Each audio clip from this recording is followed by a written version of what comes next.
The golden rule in life is what? To treat people as you want to be treated. Okay, the golden rule in combat sports and high-level sports is treat people the way you don't want to be treated, just respectfully. Respectfully disrespect somebody, right? Like, do you think people can be taught to be inherently more aggressive? 100%, I do it all the time. In MMA, I have to help top people balance the difference between being reckless and trying to do dumb stuff like throwing haymakers, and how can we be tactically aggressive? Honestly, one of the reasons people struggle in a lot of parts of mental performance, they've never sat down and defined what it is. First step to break somebody is you got to push the pace and pressure to make them tired.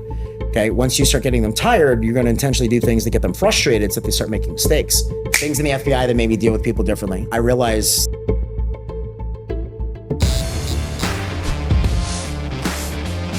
welcome to Be Great. This podcast is going to be fucking kick-ass. We have Mike Moore here, Dr. Mindset. Sounds like a G.I. Joe fucking villain. Right? Yeah. Dude, I'm really excited about this podcast. You have so many fucking layers to you that this podcast is likely going to be broken up into pieces. So let's start with your humble beginnings as an FBI man. Yeah. So FBI was always my dream. I was a New Yorker during 9/11. So that was something. Oh, fuck. Yeah. So you could see the smoke from our school, and I was in Long Island. So that gives you perspective of how crazy that was. Long story short, when everyone always asked me, how do I decide I want to be in the FBI? I was in 11th grade. Well, yeah, and we were doing a career assessment. We were doing like a career project for my stats class. One of the best teachers I ever had. It was never about the statistics that he taught. It was just the type of teacher that he was. So in statistics class, he had us do find what you want to do for the rest of your life project. And we were doing all these assessments, and I was off the charts for analytical thinking, critical thinking, problem solving, all that sort of stuff. And I had an idea of kind of what I wanted to do. Everything was kind of leading me into some sort of investigative intelligence analysis sort of field. And in the midst of that project is when 9/11 happened. And I'll never forget, I got goosebumps thinking about it. I'll never forget seeing Robert Mueller and Rudy Giuliani walking through ground zero and being I want to solve those problems. And then literally every decision I made for the rest of my life from 11th grade until I got into the FBI at 22 followed that. Where I went to school, the moral decisions that I made, live in a straight line, all those sort of things. And yeah, so at 22 years old, I was in the bureau. How long did it take you to get into the bureau? 6 months out of college. Fuck. I was very fortunate. That is not a typical thing. And I think I came out of college, I was working for Homeland Security, doing data integrity stuff. And then I got into the bureau after a quick 6-month background, which is not quick, but it's quick compared to other people. Mm-hmm. I was young. You don't have a lot to look at when you're in your 30s and 40s. You got a long place. How intrusive are they? Very, very intrusive. CIA is more intrusive. CIA, they spread your ass apart type of thing. There's nothing they don't know, but the FBI is pretty intrusive. I mean, they interviewed my elementary school teachers and stuff. Fuck. Yeah. You got to make sure you're not drawing pictures of killing animals when you're a kid. You know what I mean? Yeah. But actually the investigation extends past you.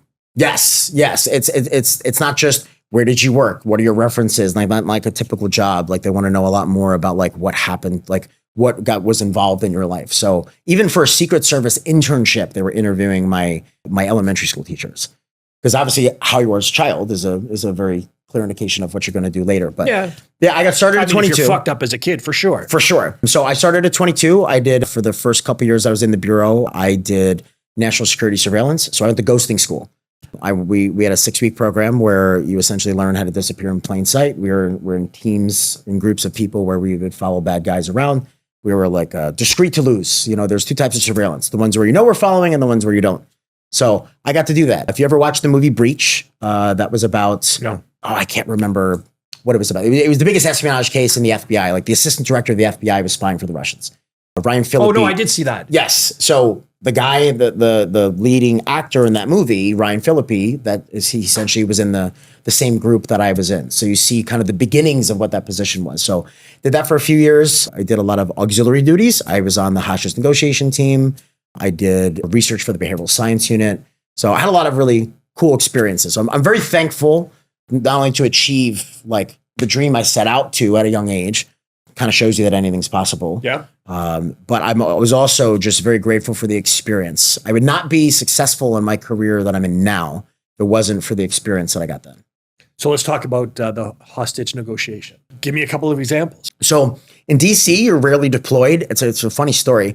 There was a disagreement, I guess, at some point many years ago between the Metro PD and like the FBI. So we train all their people. But if it's a DC matter, then like the DC people will respond first. Long story short, though, you go through a 40-hour course to become a negotiator. So I wasn't an agent. I was an investigative specialist. I was an 1801. Agents are 1811. We both carry a badge. Only 3 people in the FBI carry a badge. FBI police, FBI agents, and investigative specialists. So when I was going through that school, if you know who Chris Voss is, that's the godfather of FBI negotiation. So we learn tactical empathy, active listening skills. And then if you get selected for the team, there's lots of different like positions that you're in. So only agents can negotiate, but we very rarely get the chance to negotiate. The one time we were called out, like to actually be the lead negotiator, was the Holocaust Memorial shooting. Guy blew his brains out before we got there. Yeah. Right. But we train all the time. So we would constantly be training with like SWAT. We constantly be training with like HRT, in these hangars and flashbangs and all this sort of stuff. So nice. Tremendous amount of training. That's really the FBI in general. There's not the shit you see in the movie, like isn't really our day-to-day life. There's so much more that gets done on the background so that like if and when these things happen, you are expertly prepared. So I think the training that I got from the negotiation played a massive impact in my ability to think of what Chris Voss says. Everything's a negotiation. Sales is a negotiation. Relationships is a negotiation.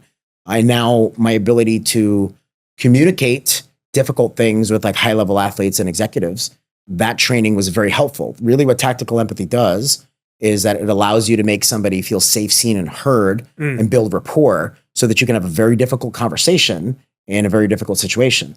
So it allows you to make that other person feel vulnerable enough to share, open up, and make different decisions. So think of how that translates to my current career as a mindset coach or in relationships or in sales. So I was very thankful for those skills. We would train pretty regularly and do a lot of different exercises. And so there would be role playing. A lot of role play.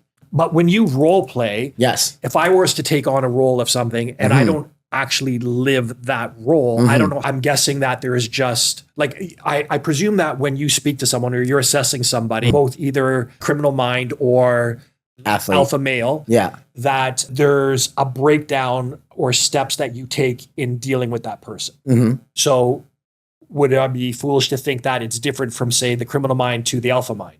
Or is it the same process? I would say like the process is similar. It's just a different type of person. Like part of what I do in my current role is like I want to teach people how to reverse engineer a good performance, not work hard and hope that they win. So if like you were saying, if you don't live that role as being the criminal, how can you pretend to be the criminal? Sure. You understand the circumstances that like these people are in. You understand the circumstances. Like, how do I say it? We might not have been good actors as role players, but we understand where their brain's at. Like you understand the psychology behind what it is and how we need to teach one another. So we would role play on both ends. I don't know if you remember the show All American. I don't really watch a lot of TV, but during COVID, there was a show All American, and the star running back gets transferred to the other school, and what does the coach do? So the star receiver gets transferred to the other school. Dude puts him on defense. So he puts him on defense. Like, I'm here to score touchdowns. Why you put me on defense? I want you to see the field. When you can see the field from the other side, it's going to be way easier for you to score. So it's the same thing. We would play different roles because you want to be able to see it from both sides of the field. And then you really get to know that. I'll give you a quick side to that. So when I was in college, one of the best internships I did was I worked in corrections. I worked at what was called a pre-release center.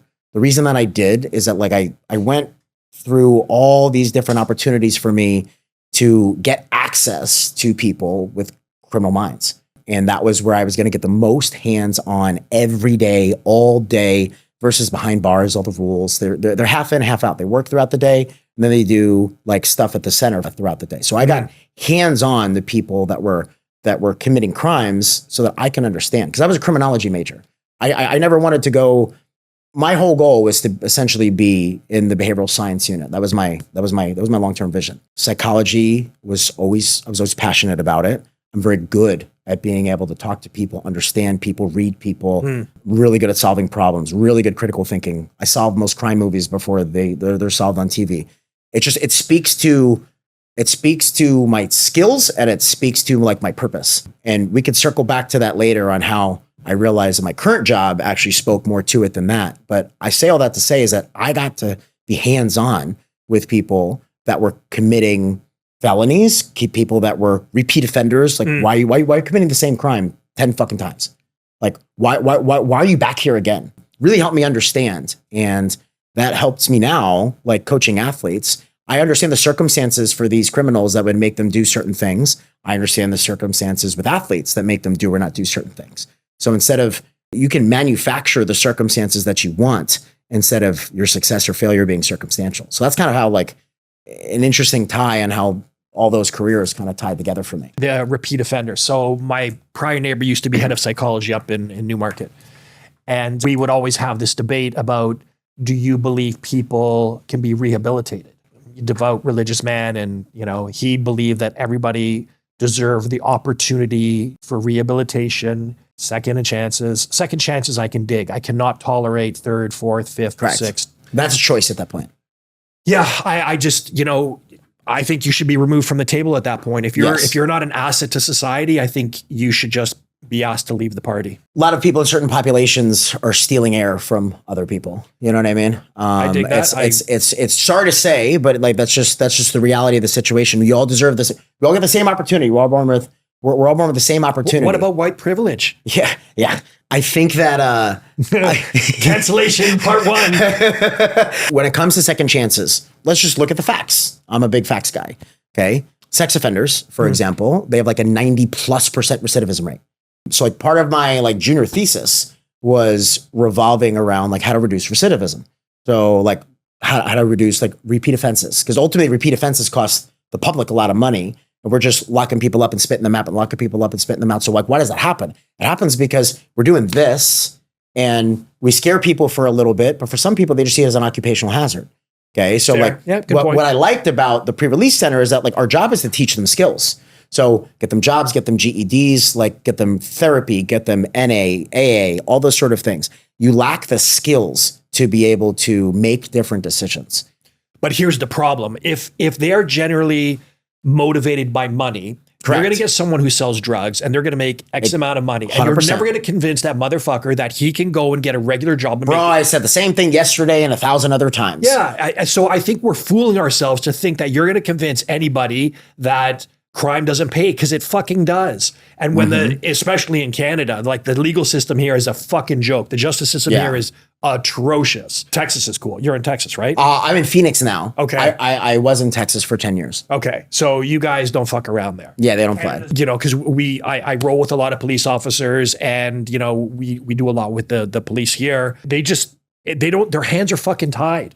I'll arrest you today and you'll be out in a few hours. And to the degree where you're so fucking arrogant that you'll say, you know what, fuck you, I'll be out in a few hours anyway. Well, it's interesting. It taught me a lot about like how to teach that how to make that change in a positive way to athletes who are motivated to like make different decisions. Point is I'll give you a great example. There was a guy that I put a lot of time in when I was there. He gets out, and I kid you, like I would have bet money that dude was going to change his life. 2 days later, he's literally, you want to talk about the universe, he's literally in my apartment complex selling drugs. I walk downstairs and I see what he's doing. I'm like, you got to be fucking kidding me. Like, I was just so annoyed. It's kind of like if you're a coach, you invest a lot of time and energy into somebody, they just piss on the opportunity that you work for them for. So I pull him aside. I'm like, dude, what are you doing? I'm like, why would you do this? He's like, man, you know, like ultimately I realize I can make a couple grand a day, and like every once in a while I get locked up. Like, I ain't going to work at Safeway for $10 an hour. So here's the reality is that like the reason why they keep doing it, one, I mean, conditioning, it's all that they know. He was telling me, he's like, my dad was a gangbanger. My grandfather was a gangbanger. Like my cousins are like everyone's gangbangers. It's all I know. Yeah. So part of it's your environment, but we've had people with terrible environments that change their lives, people with good environments that make terrible decisions. 100. So if you're going to, whether it be rehabilitation or whatever, their reason why they're choosing to do drugs is stronger, or sell drugs or whatever their crimes are committing is stronger than the reason why not. 100. So if you can change their why, then it's easier to figure out how. This applied in my life. The reason I left the FBI was that my why, I realized going through like, this is when I discovered the concept of Ikigai, which I'm sure you're familiar with, right? And there's a book on that too. There's a book and there's a graph. That graph is literally one of the two things that helped me like leave the bureau. But ultimately, like when your why is strong, how is clear. But what I realized, my why to leave was greater than my why to stay. The reasons I came into the FBI were no longer the reasons that were keeping me to stay. Everything comes back to emotional intelligence and being able to manage yourself, manage your mind. We learn about the French Revolution in high school. We learn about photosynthesis. We learn about biology.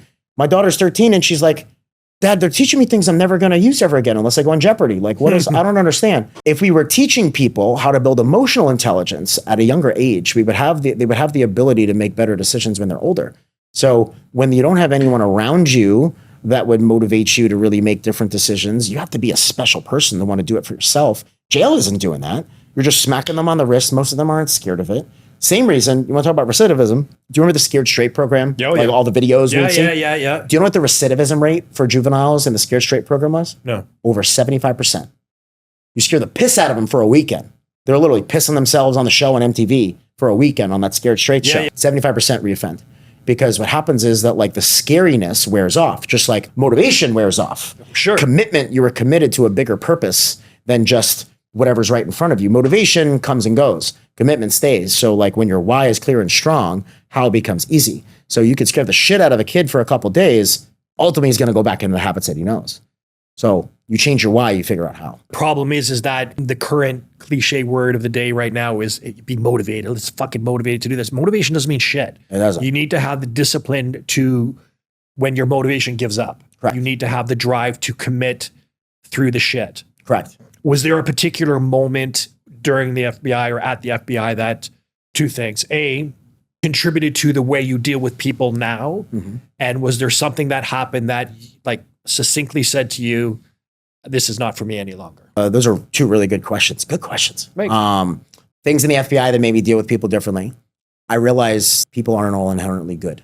I was exposed to true evil. Yes. I've seen like videos of KSM and true evil. People that like, you can see their desire of like death to other people. Mm-hmm. You realize also, you know, from a lot of the work that I did, like there's a lot of bad people. We have the assumption that everyone's inherently good. And like, I give everyone inherently the, like, you can respect all, but you can respect everybody, but like, you have to also protect yourself. Like, I'm not pessimistic, but I remember getting in an argument with an ex-girlfriend of mine who was like a world traveler. And she's like, you got to assume people are good. I'm like, you haven't seen evil, honey. Like, why do you think dads that are law enforcement officers don't let their daughters do shit? I was like, because we've seen shit. Okay. We don't have to be like, I'm not pessimistic and think that everybody's bad, but like a lot of people are bad. And so to that point then, because my judo instructor, he did work with special forces. The exact same question I posed to him, I'm going to say to you. You have been exposed to such great examples of evil. Do you not feel that taints you a little bit? I wouldn't say taint is the word. It keeps me vigilant. One of the like in our unit in the bureau, like our saying was like, I don't remember what it was in Latin, but it was stay vigilant. Like we were literally doing surveillance, right? It was like stay vigilant.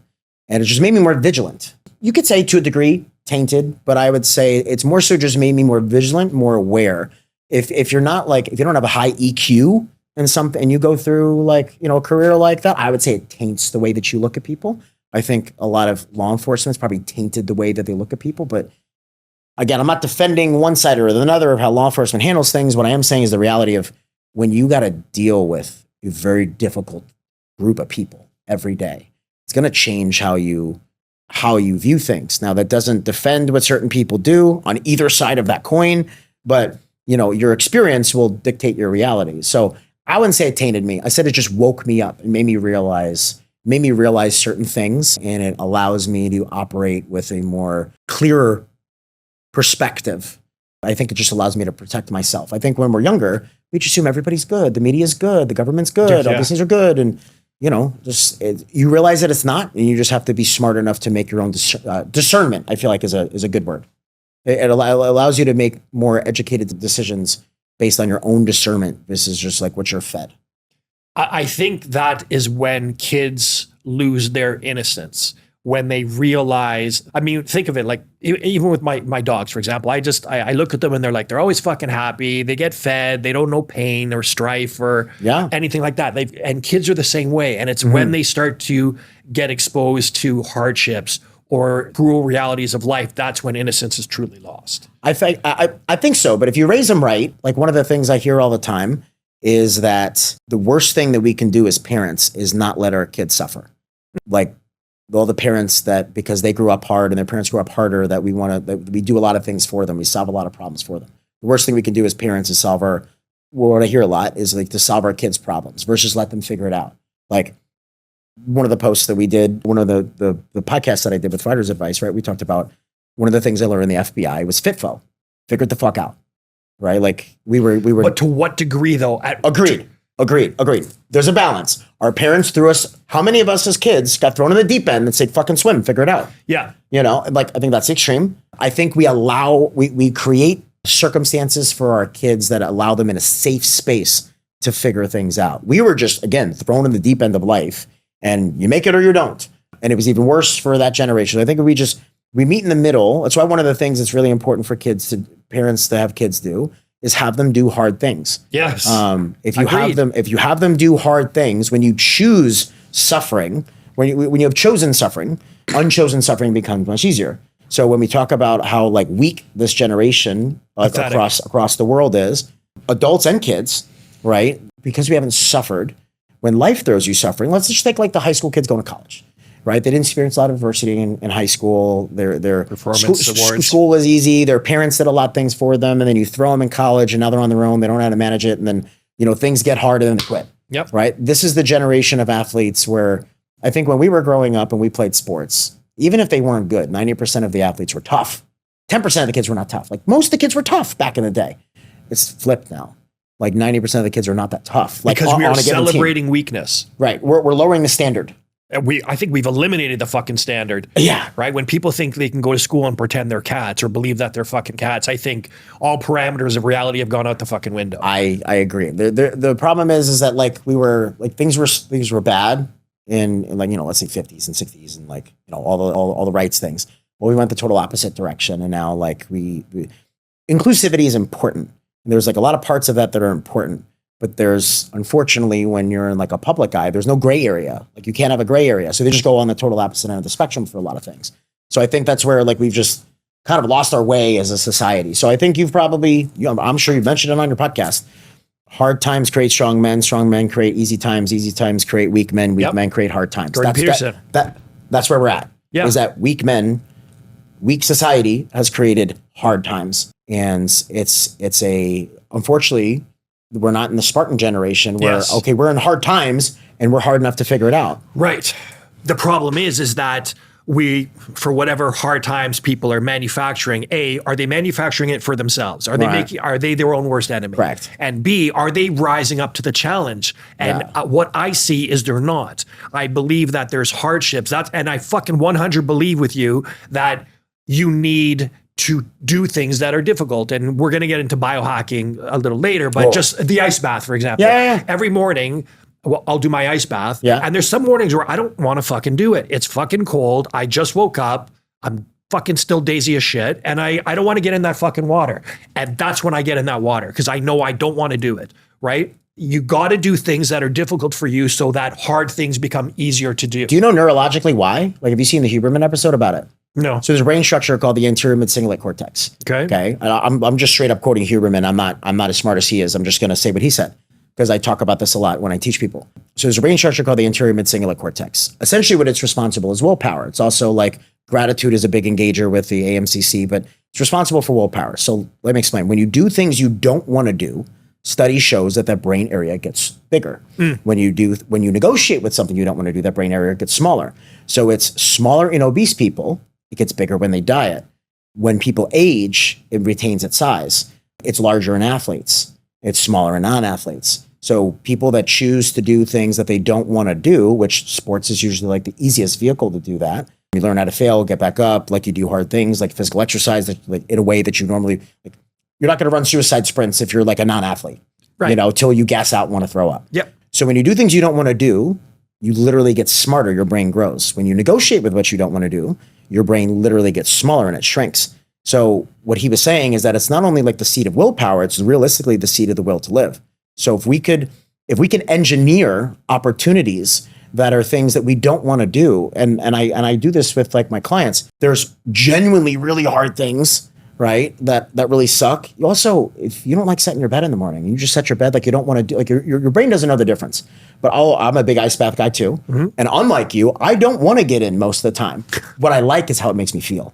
Yes. How it makes me feel it does make you feel great. Afterwards, you feel like God. Yeah, like right? my vagus nerve does not like even like I do it every day, but like my brain is like, oh, it's gonna suck. It's gonna suck. Yep. It's not like I wake up in the morning with a heart on and I'm like, fuck yeah, let's get cold. Yes. Like it's fuck yeah. I love how I'm gonna feel afterwards. I love the dopamine I'm gonna get all day. I love the focus I'm gonna get all day. How I don't feel inflamed. But again, what I say before, when why is clear, how is easy. So I don't negotiate with my ice bath because I know why I'm doing it and it feels so good. I'm so much more productive. My inflammation goes down. I'm so much more recovered. I kick ass the rest of the day. That's why the fuck I get in. People don't have clear whys in many different decisions that they're doing. That's why they struggle to negotiate with how they're going to handle the situation. Do you feel that some people lack the ability to manufacture a why? I don't think they know how. That's why people like, I think some people do through their own research and life, or they're just built that way. I don't think 90% of, there was a study that asked Americans what percent they think they're emotionally intelligent. Okay.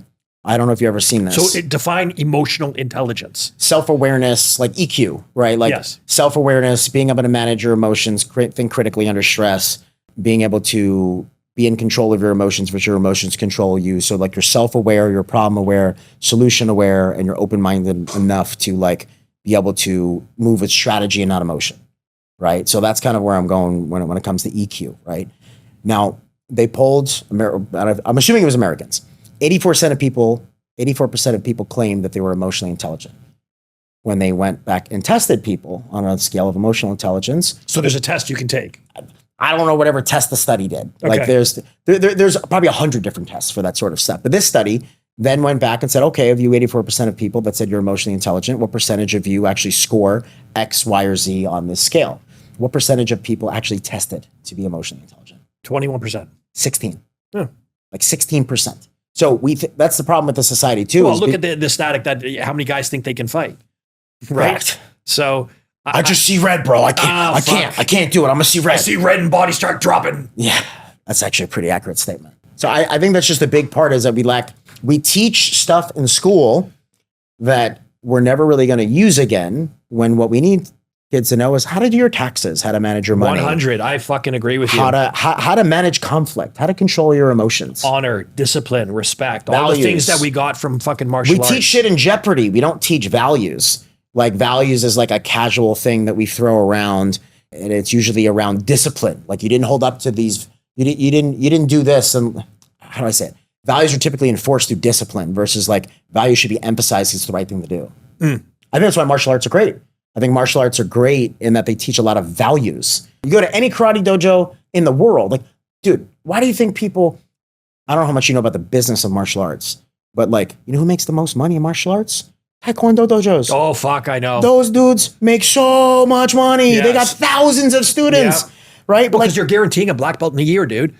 That's part of it. The other part, okay, but what entices parents to want to do karate? And now jiu-jitsu's learning from the Taekwondo people how to do this. Jiu-jitsu schools are focusing on kids. Yeah, values. It's because you see the values here. Martial arts is all about values. What's the traditional martial art? Karate, right? Like there's thousands of people in Taekwondo schools. You would never anticipate this many people, but it's because it's values. And yeah, the big part of like being able to get a black belt in a short amount of time, but it's the values. You get stripes on your belt for reading. You get stripes on your belt for paying attention. Like that's the shit that the parents want.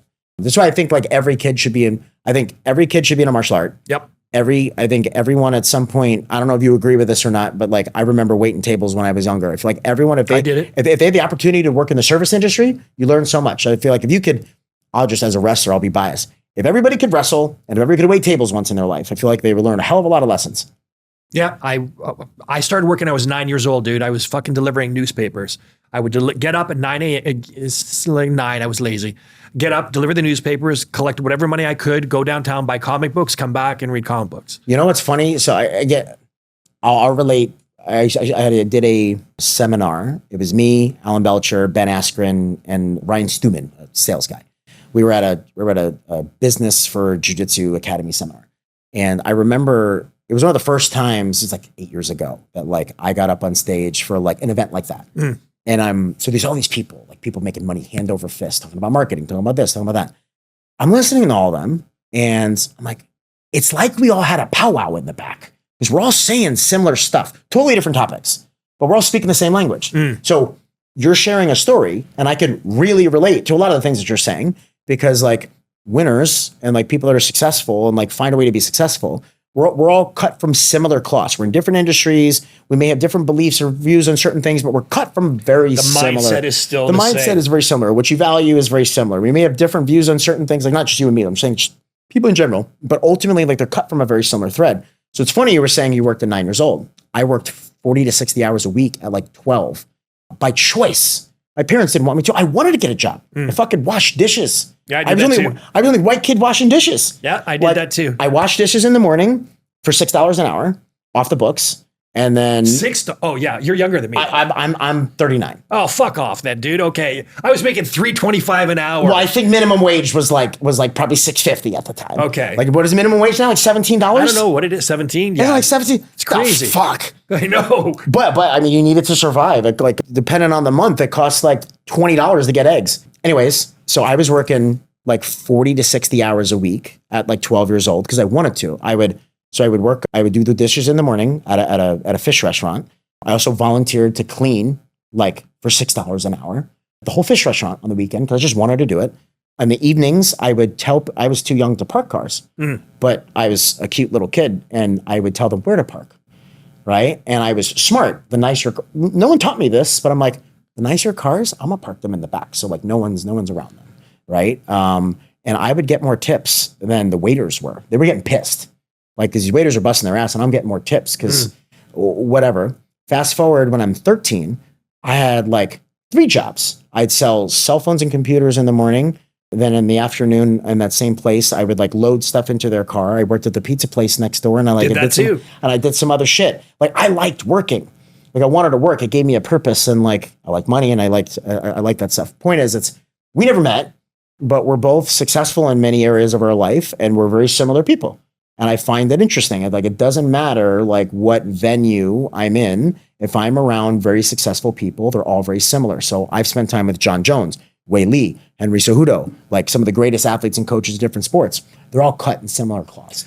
You made a point earlier to state that you and I might have different values. I would argue that we probably don't. No. I don't mean values. What I'm saying, like views. I said views. Sorry, views. Views. I would even agree. I'm saying certain views on certain things. Like I would say we're probably aligned. Probably. I just think that people with similar mindset and the closer that mindset comes together on various topics, like you and I have similar opinions on schooling, martial arts. For sure. Excelling at a chosen path. The more that we become aligned, I would guarantee you that we probably have similar mindsets on gun control, on women in sports. For sure.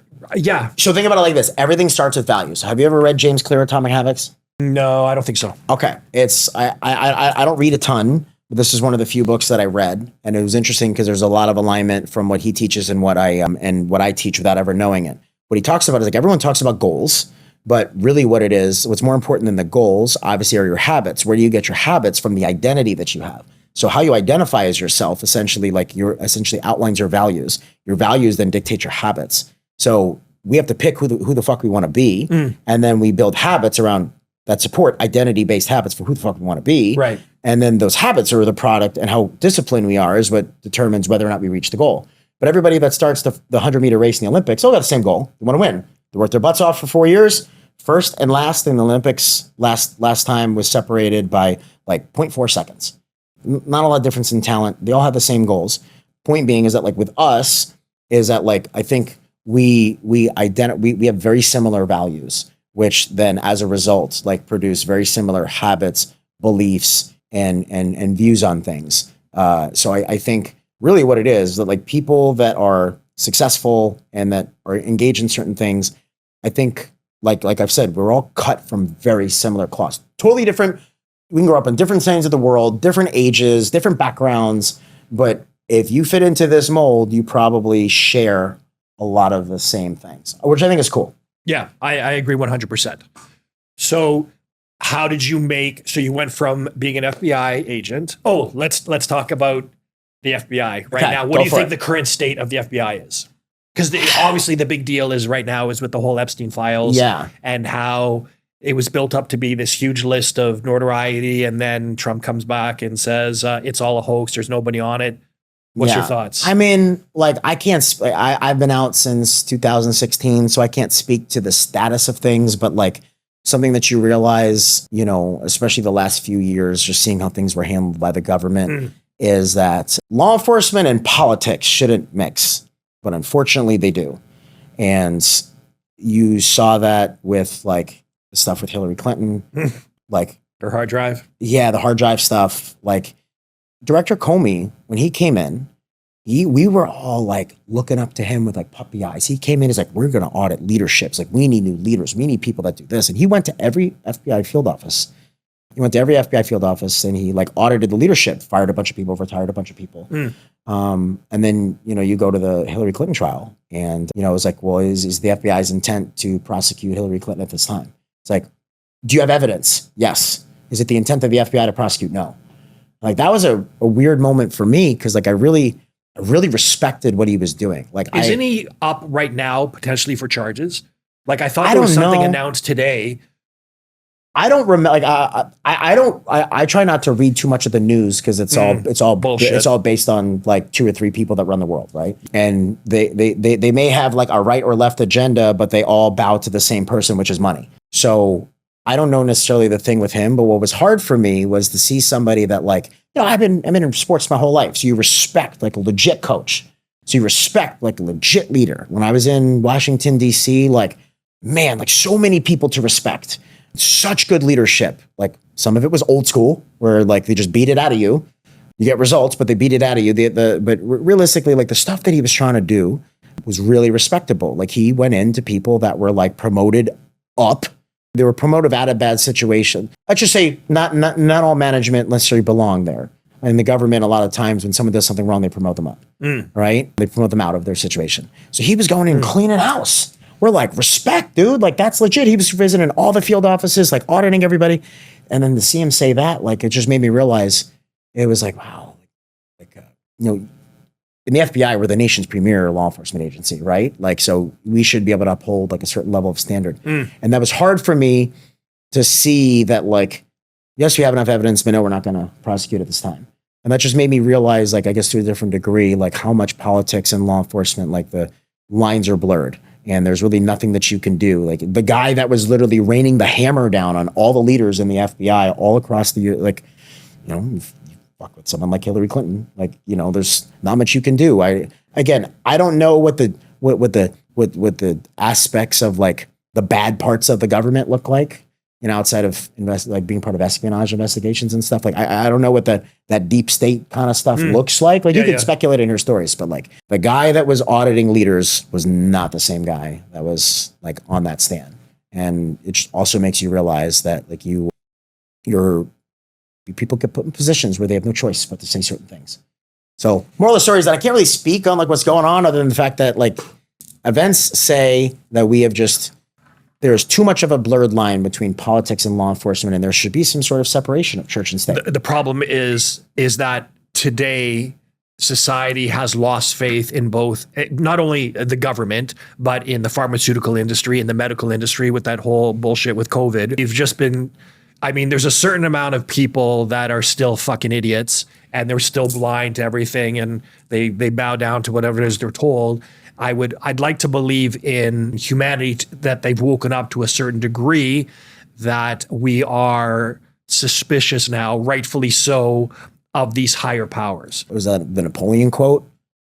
The absolute power corrupts absolutely, or whatever it is. Absolute power So power corrupts absolutely, or something like power that. Power corrupts absolutely. Yeah, I think it was something along those lines. Moral of the story is that, like, being in the bureau, like, a lot of the people that I would be able to have interactions with, like, even like leadership, like good people, like, you don't work 80 hours a week for a under 100K job unless you're a supervisor, unless you're like there really for a good reason. So there are good people. The problem is that when you get high up, that's where politics come in. And so like, there's obviously decisions that have like Americans, I think, have a reason to doubt a lot of like higher ups in industries.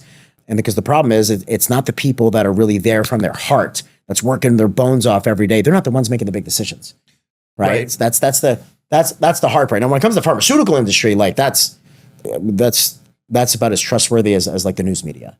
But there's a reason the majority of my friends that are in that line of work, no one got vaccinated.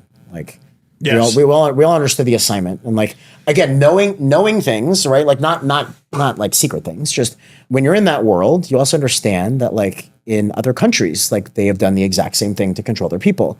You know, like again, no secret information, but like if you know history, like, you know, different governments have done it to other countries to control people. So like because you have that ability to discern, because you have seen the other side of the world, it's not like, why would the government ever do that? Or why would the pharmaceutical industry ever do that? Why would they lie? Like the news wouldn't put it if it wasn't true. You know, like seeing how the world has a lot of bad people, and that's why like there are organizations to protect us. Like seeing that allows you to see through other bullshit. So again, like I don't feel like I was tainted. I feel like I was awakened. Right. And unfortunately, there's still a vast majority of the population that are still fucking dumb as fuck. Right now, even if we're talking about COVID, even if you want to go in the beginning and say that people were scared, I dig it. Okay. It was I was scared first couple weeks too. And then you woke up and realized like, for sure. Listen, I know people that died of COVID. Like I totally get it. Like to an extent. Yes. But at what point do you start to question the bullshit?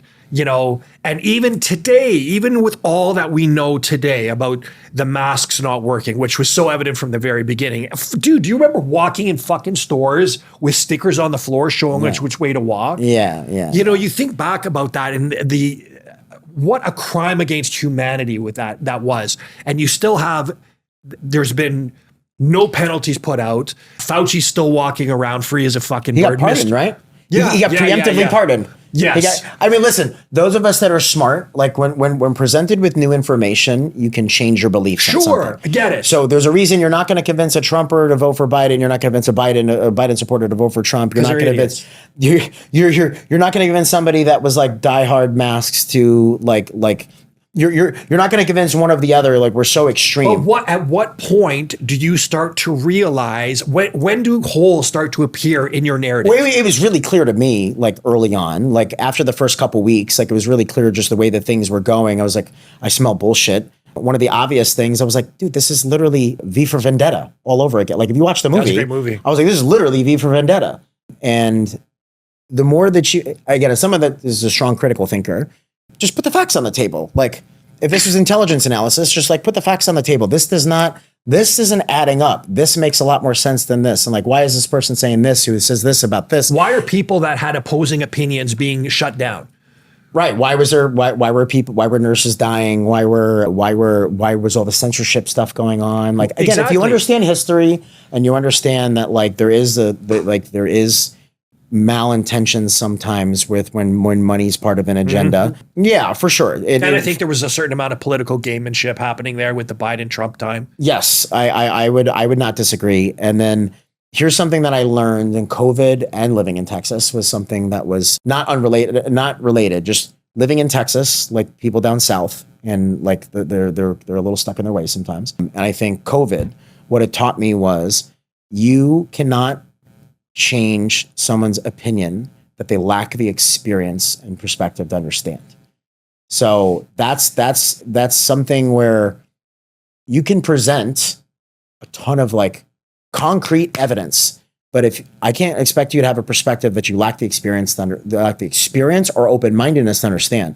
So if someone was diehard about X and I present you clear, irrefutable evidence about Y, if they lack the perspective to understand, like, or lack the experience to understand the perspective, I'm not going to change your mind. So like, think of some people that were just die hard on one side or the other. There's no evidence that you as a smart person who understands science can present someone with information like, they would just come up with bullshit. Right. Here's what I realized why. In order for them to accept that like, hey, maybe the media might be lying to us. Maybe the government might be lying to us. Maybe pharmaceuticals might be lying to us. Maybe this is all these things. For you to accept that means that you have to then undo the safety that you had in the justice system, the media system, the governmental system, the pharmaceutical system. People would rather be ignorant Like not just COVID, just in general. Yeah, I agree. People would rather be ignorant because it would dismantle their reality of where they felt safe for so long. 100. I also think is people didn't want to admit that perhaps they made a mistake. They were fooled. Oh, I'm talking about the public, like the public side. They didn't want to, the other people. Oh, are you talking about the public or are you talking about the public? Well, I think the whole pharmaceutical aspect of it, that was deliberately, and that was a money and power play. Yeah. But I'm just talking about the general layman. What I find frustrating about people is we have to appreciate that we don't know everything, right? I always have to presume that I don't know enough. That's why I'm voracious in my appetite for knowledge. The more that we learn, the less we realize we know. Sure. Yeah. Right. So it was okay to, in the beginning, be afraid, but I think you should have been open to the idea that maybe there's something going on here, especially with all the potholes that were coming up. Maybe like truth is infallible. The truth should be open to questions. As soon as I was told that you can't question this narrative, that's when I was immediately on my back heels. All the censorship and all that stuff. It was just very obvious that like there was obviously like bigger things at play. And again, I think, but people suffered needlessly, dude. No funerals, no weddings. Your parents, grandparents, anybody sick in the hospital, you can't say goodbye to them. Well, I think one of the things that was very, very, very clear to me is that like we were being told we can't do this, but then there was videos that will surface of like the politicians doing the same stuff. You know what I mean? Like Pelosi with their blowout hair. Yeah, Newsom's vineyard stayed open, but like California was completely shut down. So it's one of those things like we can go down the rabbit hole, but like nothing's like, not you and me. I'm saying like society can go down the rabbit hole of it, but there's nothing that we can do to change it. Like as individuals. But do you think we've learned our lesson? I think more people have learned their lesson. I don't think people will be quite as obedient. I fucking hope not. But I think there's still a large majority of people where you can sell snow to an Eskimo. You know what I mean? Like I think some people will not, they will do as they're told because they're conditioned to do so. They're going to listen to whatever's on the media. There's people that will never change, but I think a lot of people woke up. Woke up. I think it would be hard for a lot of them to admit, but I don't think people would be quite as obedient. I'm sure COVID 2.0 is coming at some point. For sure. Bill Gates has said as much.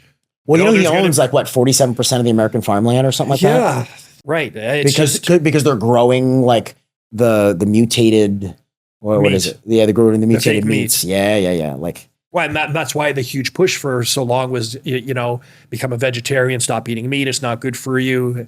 And meanwhile, the guy's got fucking tits bigger than some girls, and he shouldn't be giving advice on health. Okay, like even your health minister back, it was a fucking transgender.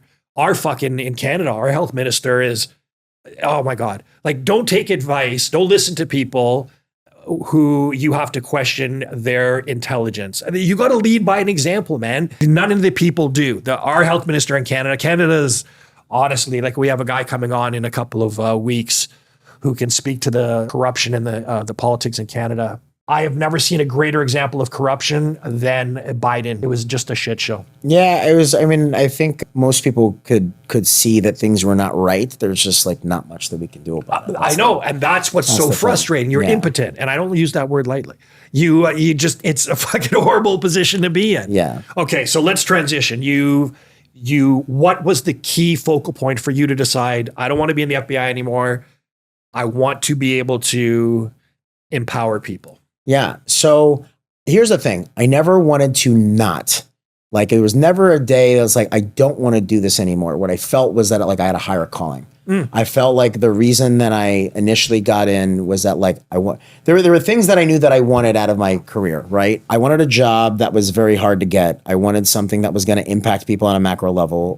I wanted something that would like develop my skills as a human. And I wanted something that would also like speak to like my core skills, among other things. So like federal law enforcement or like intelligence analysis was like the route that I wanted to go. So when I came in, I had like a lot of fire for those things. And then over the years, it's just, it became less about that and more about job security. There were certain parts of my career where like I felt very strongly about that. And then just like as time went on, I felt just I felt less attached to those things just from numerous circumstances. But like, and I'll never say anything negative as far as my experience. Like there was nothing bad about my experience. It was more so, I feel like my heart's not connected to this the way that it was when I got in here. And I found myself, once after I had moved to Houston, like in DC, I loved it. I loved it. I mean, we're like, that's like the shit you see in the movies type of thing. Like we're in the heat of everything. I love that. Isn't that the highest murder state in the fucking US? I don't know, to be honest. I don't know. It's like 1.5 parts of DC. There's Northwest, Northeast, Southeast, Southwest. There's like a very small part of DC is very, very, very, very, very bad. Right. And then there's like pockets of bad stuff everywhere. It's kind of like every major city, right? Sure. There's some really, really bad areas of DC, but the majority of it, I would say, is like still pretty good. Like you could walk around at night and you're probably okay. There's certain parts of town where they would say, if you go over the bridge, we're not responsible for you. You know what I mean? It's just some bad areas. But moral of the story is that like it was never something I didn't want to do. It was the hardest decision of my life. Like it took me 2 years to leave. I had the ideas that maybe I want to do more. I want to do this. I want to do this. I have these ideas. And like, I think this is something for me to pursue, but I couldn't do it. Like part of my identity was in the bureau. Like the reasons I got in there, I was still very intimately connected to. I felt like the job that I was doing at the time and the way that maybe just like the surrounding environment wasn't necessarily feeding me the way that it was in DC. It's also cool as fuck to say you're an FBI agent. Yeah, well, remember, I was never an agent. I was an investigative specialist. Whatever. I worked for the FBI. FBI investigator. The only reason I even say that is just I was pretty close. I was one step away from that. I left the bureau as I'm like getting ready for my phase 2 interview to become an agent. I just try to make sure I don't get confused so people don't think that I'm trying to say that I was an agent when I wasn't. Yeah, whatever. You work for the FBI. Yeah, I work for the FBI. It's pretty cool. Listen, That's still going to get you checks. Less than 1% of people got the job that I got. And what I mean by that is, this is the other statistics that I was told. How accurate this is, I don't know. But when I got hired, there was about like 250,000 applications for this job posting. I think they conditional hired like 2,500 or 25,000, whatever it was, like at the time. And then like of that, it was like less than half of those made it through background. Point is, it was like it's in general, again, the bureau is very competitive, but like the position that I got into, they were in a mass hiring blitz. But what you got to realize is that like the amount of people that applied and then to be able to like make it down to that tiny little thing. So for me, really what it did for me was realize there's nothing that I can't do. Yeah. If I can get into the FBI at 22 years old, I was the youngest person in the Washington, D.C. field office. They called me new guy on my team for 2 years, even when I wasn't the new guy, because I was just so young compared to everybody else. So it showed me at 22 that like, there's nothing that I can't do if I put my mind to it. So then at 29, when I left, then I wasn't worried about betting on myself. One of the reasons that I felt like I had to leave the FBI is that like there are a lot of decisions are not up to you based on merit.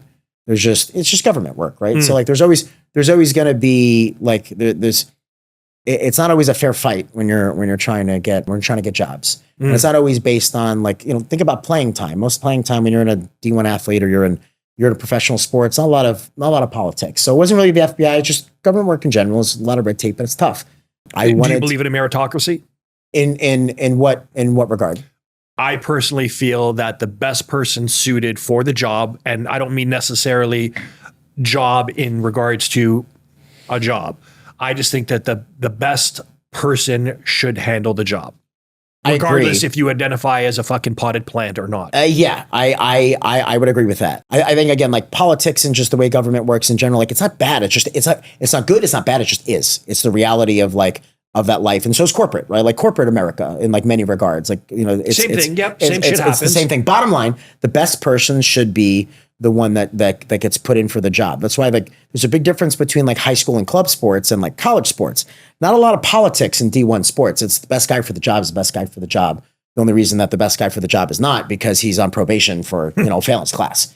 You know what I mean? So I do agree. The reality is that like, and again, like when you work for the government, you just understand there's a lot more going on to where like, if it could be a meritocracy, it would. It just can't always shake out like that. And I'm not saying it's right. I'm not saying it's wrong. It's just I'll say it's fucking bullshit. Yeah. It's just kind of one of the things that it was just like point is I was beyond my control. Like as an athlete, you work hard and you do well, you can earn your spot.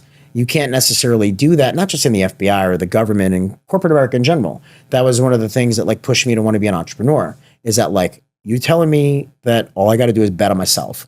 I got to rely on how smart and how hard I can work.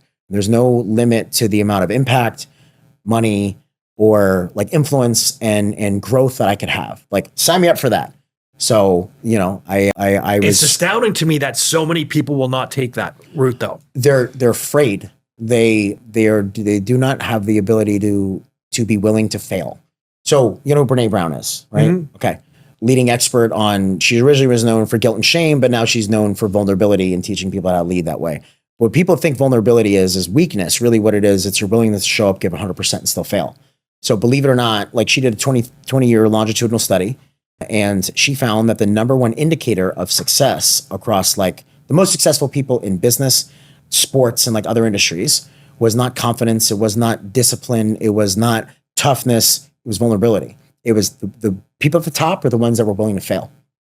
But is that a vulnerability? Or is that like, I don't like to fail. I fucking hate it in any regard. Like even playing Monopoly, I fucking play to win, right? Yeah. But I think you can take any opportunity of a loss and use it as a learning tool. Like one of my kickboxing coaches told me, and I never heard it before, and it seemed to be such a widely known fucking cliche, is you either win or you learn. Yeah. Right. So I never took any kind of loss as a deficiency or an indication of me not being good enough. Yeah. I think a lot of us look at the word vulnerability different than the way she frames it. What she's saying is that like not vulnerability as in weakness, like this, like, you know, you could label something as like, oh, this fighter's vulnerabilities, right? What she's saying is that the definition of vulnerability in her regard is vulnerability means I'm willing to show up, give 100%, but understand that like failure is possible, right? So I think what that speaks to like high level people is that we are willing to fail in order to succeed. Most people are not willing to fail, so they never try. Fair. That makes sense? Yes, fair. Yeah. For me, I don't look as failing as an option, right? Correct. I will see possible setbacks as a means to find a way around it, but I will never fucking take a knee. You have a elite view on failure, right? Because I would imagine you would probably agree. So failure is not an option, but for you, I would imagine failure is more so on a performance basis, because you understand we can't control outcomes, but like failure would be a lack of effort. Failure would be like poor decisions. Failure is not necessarily related to the result as much as like failure is more so on how well you showed up. You know what I mean? Mm-hmm. Would you agree? Yeah. I mean, you will never be at any time, hopefully, the perfect example of how you want to show up. For sure. And you can never control the environment. For sure. Right? But it's just my mindset that no matter, you know, even in business currently, I'm dealing with a fucking problem. But to me, I will not accept failure as an option. I don't think there's anything that can happen outside of fucking death that is going to be insurmountable. I will never take a knee. Everything's figure outable. Sure. So what I hear from you is that failure is giving up. That's what I hear from you. Is that like I can always figure it out. Yes. So like think about it in the terms of fighting. Like we can't we can never control the outcome of a fight because we can't control the judges. We've got an opponent. Like there's a lot. Like we have to surrender the outcome, the result. But we have a lot of like let's just take winning. A lot of people get focused on the outcome of winning. You have no control over that, literally zero. What you do have is the complete control over the process of winning. So like for you, failure is not an option. What it sounds to me is that like, I will eventually figure it out. So so failure, if you were to redefine like success and failure then for you would be quitting. Yes. That is failure. Right. Versus or defeat. Or defeat, right? Which is like failure for most people is much less. It's more so just based on how do I say it? Let's just go back to you. Failure for you means I gave up, I quit. Like, and in your mind, everything is figure outable. So even though it may not work out right now, I will eventually figure it out. 100. And you're willing to give everything that you can to figure it out. Right. Most people are not willing to try because they are too afraid to fail in whatever that regard. So why do you think that is? I think there's a lot of reasons for that. I think people just don't know how to handle things not going their way. I think like fundamentally. And now does that go back to your original statement about how we're soft right now? Yes. That's why I think sports is a great tool for everybody because... Do you like single sports? And I'm talking you specifically. Do you like single sports solo or team sports? I like both. I think that like true solo sports, like I'm biased towards wrestling. So you will fail more in a month of wrestling than most people will fail in team sports in a long period of time. You will fail more in 1 month in the sport of wrestling than a non-athlete will probably fail in a year, right? You have to experience, jiu-jitsu is no different. Like you're going to experience so much failure in one single practice. You're going to get tapped a bunch. You're going to make a bunch of mistakes and like you can move on and you can move on and you move on and you move on. Mm-hmm. When you're willing to fail, whatever our definition of our proper definition, when you're willing to make mistakes in order to succeed, you're willing to things not go your way and figure it out. When you're willing to do that every day in sports, that conditions you to be able to do that every day in life. So there's value in individual sports and team sports. I think everybody should play both. Yeah, my issue with team sports is that we're competing against these guys. You fuck up, we lose because of you. I have an issue with you, right? Yeah. Whereas if I fight you, the best man at that time is going to win. I prefer, me personally, to participate in something that I have control over. Yes, I agree. But I find value in being able to, especially for younger people, to being able to learn how to work in a team. Because otherwise, like, let's say you want to hire somebody, and you want to hire somebody to your team, fair, right? And they've never played team sports. What are they going to reference when they did a fucking group project in high school? You know, fair. Or the college class where 90% of the work was done by that kid, but you were on the group project. So like, I think there's value in both, but I think everyone should do a hard individual sport at some point in their life because it's all on you, right? When you ask people like, why do you fight? Why do you wrestle? Why do you do this? It's all on me. Right. Like most wrestlers will say, because it's all on me. I decide whether I ultimately am the deciding factor of whether or not I win or I lose. I'm the deciding factor. Like it's my responsibility as to whether or not I prepared the best. It's not my coach's responsibility. It's my responsibility. Mm-hmm. Whether or not I scored enough points, it's my responsibility. Right. It's somebody else's responsibility. That makes sense. I agree. Yeah. Give me an example of why somebody would come to you. Yeah, there's really 3 reasons people come to me. 2 are the most common. So, it's funny. Everyone calls me Mindset Mike, right? That's actually one of my clients like 10 years ago gave me that name. Because it's a cool name. Stick with it. It was something. Shout out to Michaela if you're watching. She gave me that name because she had too many Coach Mikes, so she would call me Mindset Mike. Okay, right. And then years later, I wanted to create a Twitter. And I'm like, what should I call myself? I'm like, I guess Mindset Mike. And then it just kind of stuck, and that's how people know my name. Like most people don't even know my real last name because they just know me as Mindset Mike. I've had UFC fighters be like, yeah, we heard you work with a mindset coach. Who is he?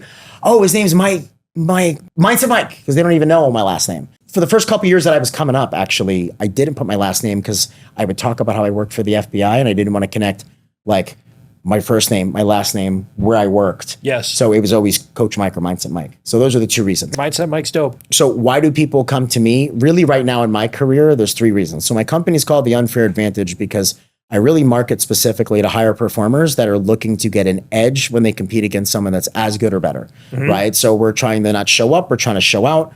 We're not trying to leave things to chance. We're trying to take the guesswork out of competing. So it's a very specific group of people. So there's really only 2 groups of people that will reach out, and there's a 3rd that like apply. So and when I mean apply, I mean like would make sense to come to me, but they're not the 2 main demographics I work with. Okay. So the 2 main demographics are people that are like really good at what they do. They want to close the gap on the top, or they are the best at what they do and they want to widen the gap. So like success loves speed. So how do I get, I'm good at what I do. I do very well, but I want to show up to the best of my ability in the biggest moments on the biggest stages. So do you think for the most part that deficiency in people, in high performing people, the weakness is the mind? So I think it's funny you say that. Okay. 90% of people are losing because their mind is weak. The top 10%, I would say, like, again, the 2 types of people that will reach out to me, like the high level people that are in my DMs or that like we connect, most of them don't have problems. What they lack is systems, right? So like I can provide systems to either they have no systems, like they don't have any true weakness in their mind, but they don't have systems. So maybe they perform inconsistently. Maybe they know, like, I work with Aiemann Zahabi, over in Montreal. Are you familiar with Aiemann? Mm-hmm. Yeah, right. So, his brothers for us, Coach GSP, all those guys. Okay. Aiemann has a genius of an MMA coach. GSP is a mentor. He was 4-0 in the UFC before he came to me. What he realized that like all my fights are in the top 10 now. So what I'm going to need is some sort of, 1, I need an edge that's not going to pop me on a drug test. And 2, like I don't have systems I don't have systems to manage my mind the way that my brother has systems to literally do everything else that we do. So I can come in and think of mental performance as the ability to transfer your skills from practice to competition at a high level under stress, right? Like everyone's like, oh man, I train so much better than I compete. Again, I'm not saying my clients, I'm just saying like, that's the issues that you hear. Common statement. A very common thing. I'm not coming to people that are like, people aren't coming to me that are getting nervous. People aren't, the typical people that are coming to me at this stage of my career are not weak. What they want is, my stakes are high. Like I need something that they don't have. And I want to make sure that when like shit hits the fan, I show up. So great example. If you're editing this this would be a great time that when you're editing this to throw in this clip from Aimann's fight. So you remember when Aiemann beat Jose Aldo recently, okay? Aiemann got soccer kicked 3 times to the face. He went airborne, okay? Without even thinking twice, he gets, literally, the soccer kick goes back. On the way down, he hits a tripod sweep. Like, he should have been knocked the fuck out, okay? But on the way down, he hits a tripod sweep, sits Jose to his butt, has the wherewithal to then go run to the opposite side of the octagon, protect himself, run to the other side of the octagon, protect himself, and within 10 seconds, collects himself, forces Jose Aldo to pull guard. We didn't take him down. He pulled guard, let's be honest, okay? He pulled guard, and then Jose Aldo holds on for dear life for the next 3 minutes. Aiemann responded in that way because he was trained to respond to that in that way. That's not conversations that we had, that's systems and tools that I give. So he shouted me out in the middle of the octagon after the fight, and he was like, man, how did you survive that? Like no one survives a kick from Jose Aldo, let alone 3. He's like, well, my mindset coach always tells me you got to prepare for these moments and be prepared with a specific plan. So we talked many times, like if you get rocked, we're going to create space, we're going to recover, create space, and win the next exchange. He's like, I didn't even have to think twice. I created space, recovered, and I tried to win the next exchange. And then I won the next exchange. And then from there, then DC was like, yeah, and then you won the next 3 minutes. So he went from, and if you notice this, if you were to rewatch this, when this happened, Aldo genuinely thought he was going to be dead at that point. When Aiemann got back up, Jose's first response was to look at the clock. How much time do I have left? That's when you know that like the dude's broke. Yep. And then he pulls guard because he's ran out of gas. Yep. And which people don't remember, talk about being able to handle adversity on the biggest stage.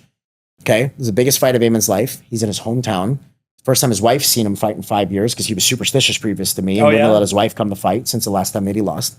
Jose, most people don't realize Jose was 8 pounds over. He's 8 pounds over. That's an entire weight class. So we had to negotiate day of the weigh-ins, an entire weight class. 80% of people bet against him. The entire media was saying he didn't deserve the fight. Like, that's where like mindset training pays off, like under the biggest stage, under the brightest lights, in the biggest fight of your career, when the one moment when shit goes wrong, without thinking, it shows up. Just like if I shoot a single leg on me, you're going to sprawl. Yeah. So that's really where a lot of people will come to me. But how does a person take intellectual rationale, intellectual training, and transfer that to physical execution? Teaching them, so okay, mindset is a skill, right? We look at it as like we podcast about it, we read about it, we watch YouTube videos about it, right? Mindset is a skill, confidence is a skill. Relaxing under pressure is a skill. Being able to focus is a skill that can be taught. Even heart is a skill that can be taught. Like, really, you think heart can be taught? Yeah. So parts of heart. So again, it's a conceptual thing, right? So there's 3 layers to build an athlete: physical, psychological, and heart. Okay. Heart is like courage, gratitude, other skills like empathy. You know, like there are skills within heart. Like what you and I describe as old school duels as heart, like you can't teach that dog. Yes. Like, yes. Like you can develop things around to make somebody a dog. But right? I think that only develops when a person is winning, right? It's when you're losing. It's when you're getting beat. That's when, in my mind, the heart comes out. Yeah. So I think, again, especially from our generation, not a lot of dogs like in like today's society compared to like when we were growing up, right? Point being is that like you can build grit like a skill. Like the 4 core pillars of my program are grit, gratitude, resilience, intentionality, and total commitment. Commitment to the process of becoming great more than like the podium or the prize, right? So these are skills that you can teach. Similar to like, again, mindset and mental performance are skills that you can teach. We never looked at it that way. We just worked harder, hope we got tougher, and then we won. So like I've come up with a very like rinse and repeatable system. So I've been doing this for 10 years, competing for 30 and coaching for 20, right? So I like in my group, even in my group course, not only just my one-on-one, like my clients have a 75% plus win rate, right? Because I can teach them how to, like I was saying before, instead of working really, really hard and hoping that we win and rolling the dice, I can teach them strategy, skills, and systems to where you can learn what the best version of yourself looks like, the circumstances to bring out your worst and your best, systems to regulate your emotions, stuff that I wish we got taught in high school and college, but never did, right? So like treat emotional control like a skill. No, but gender studies is important. Yeah. So teach how to regulate your nervous system, which is ultimately like what allows you to make good decisions under pressure. So teach you systems and strategies of emotional control. And then there's auxiliary mental skills like confidence, relaxing under pressure. Point being is that like coming up with a system to where I'm going to give you tools that bring out the best version of you every time, where you can have way more fun with way less stress and take the guesswork out of competing. Does that make sense? Yes. So point is that like treating emotional intelligence just like fight IQ. It's a skill.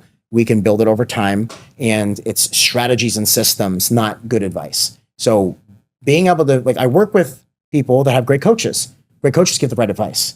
I bring systems behind it. What builds the best businesses? Systems. There's a lot of great products out there. They don't have great systems, right? Like what's the age old story? Like who sells the most hamburgers? It's McDonald's, not because they got the best hamburgers, because they got the best systems. Best marketing. Yeah, and the best marketing. So like, I have a question for you. Okay. So obviously you've made this business very successful. Mm-hmm. You had a previous business. You built this one. You built this one to be very successful. I think like most people would probably say like the most successful supplement company in Canada, if not, definitely in Canada, if not elsewhere. Like, this is an example of how my mindset works. So I put myself in the place where I want to be. So for a time, I want to be the number one company in Canada. So in my mind, it's a done deal now. So now I want to be the number one company in the world. Yeah. So my whole mindset is that's my reality. And so everything, I do believe that the energy you put out is 100%. The universe will bend to your fucking will. 100%. So I have a non-negotiable fixation on what my reality is going to be, and I will fucking destroy anything that gets in my way. Well, that's your identity. Vision. Those identity produces values. Those values produce habits. So like that's what you believe, right? Then like that's what will be. Exactly. Yeah. That's exactly how I see it. And I've been told that mindset is not normal. Like that's. No. And I just don't get that. I do not understand how, if you can be anything, why won't you just be fucking, and I don't want to use the cliche, be great, but why won't you just be that person you want to be? So this is a great example of the inverse of what we talked about with criminals and like people that are hard-headed in other ways. I cannot expect you to have a perspective that you lack the experience to understand. You lack the experience to understand, like, how could somebody not fucking be this way? Like, it's how you operate. Like, and I'm saying like in a positive way. Like this is where like people like you and I are like, what do you mean you couldn't get this done? Like, what do you mean this is impossible? Like, what do you mean blah, blah, blah, blah, blah? Like, we can't imagine a life where like we can't like manufacture success for ourselves and like make something happen. Right. So like it does not, it's like back in the, does not compute. Right. Like our brain does not compute that shit. Right. When somebody says that's not possible, I'm like, what? I don't get that. Like, gun to your head. Can you fucking do it? You'll probably figure it out. When you're faced between death and success, you tend to succeed.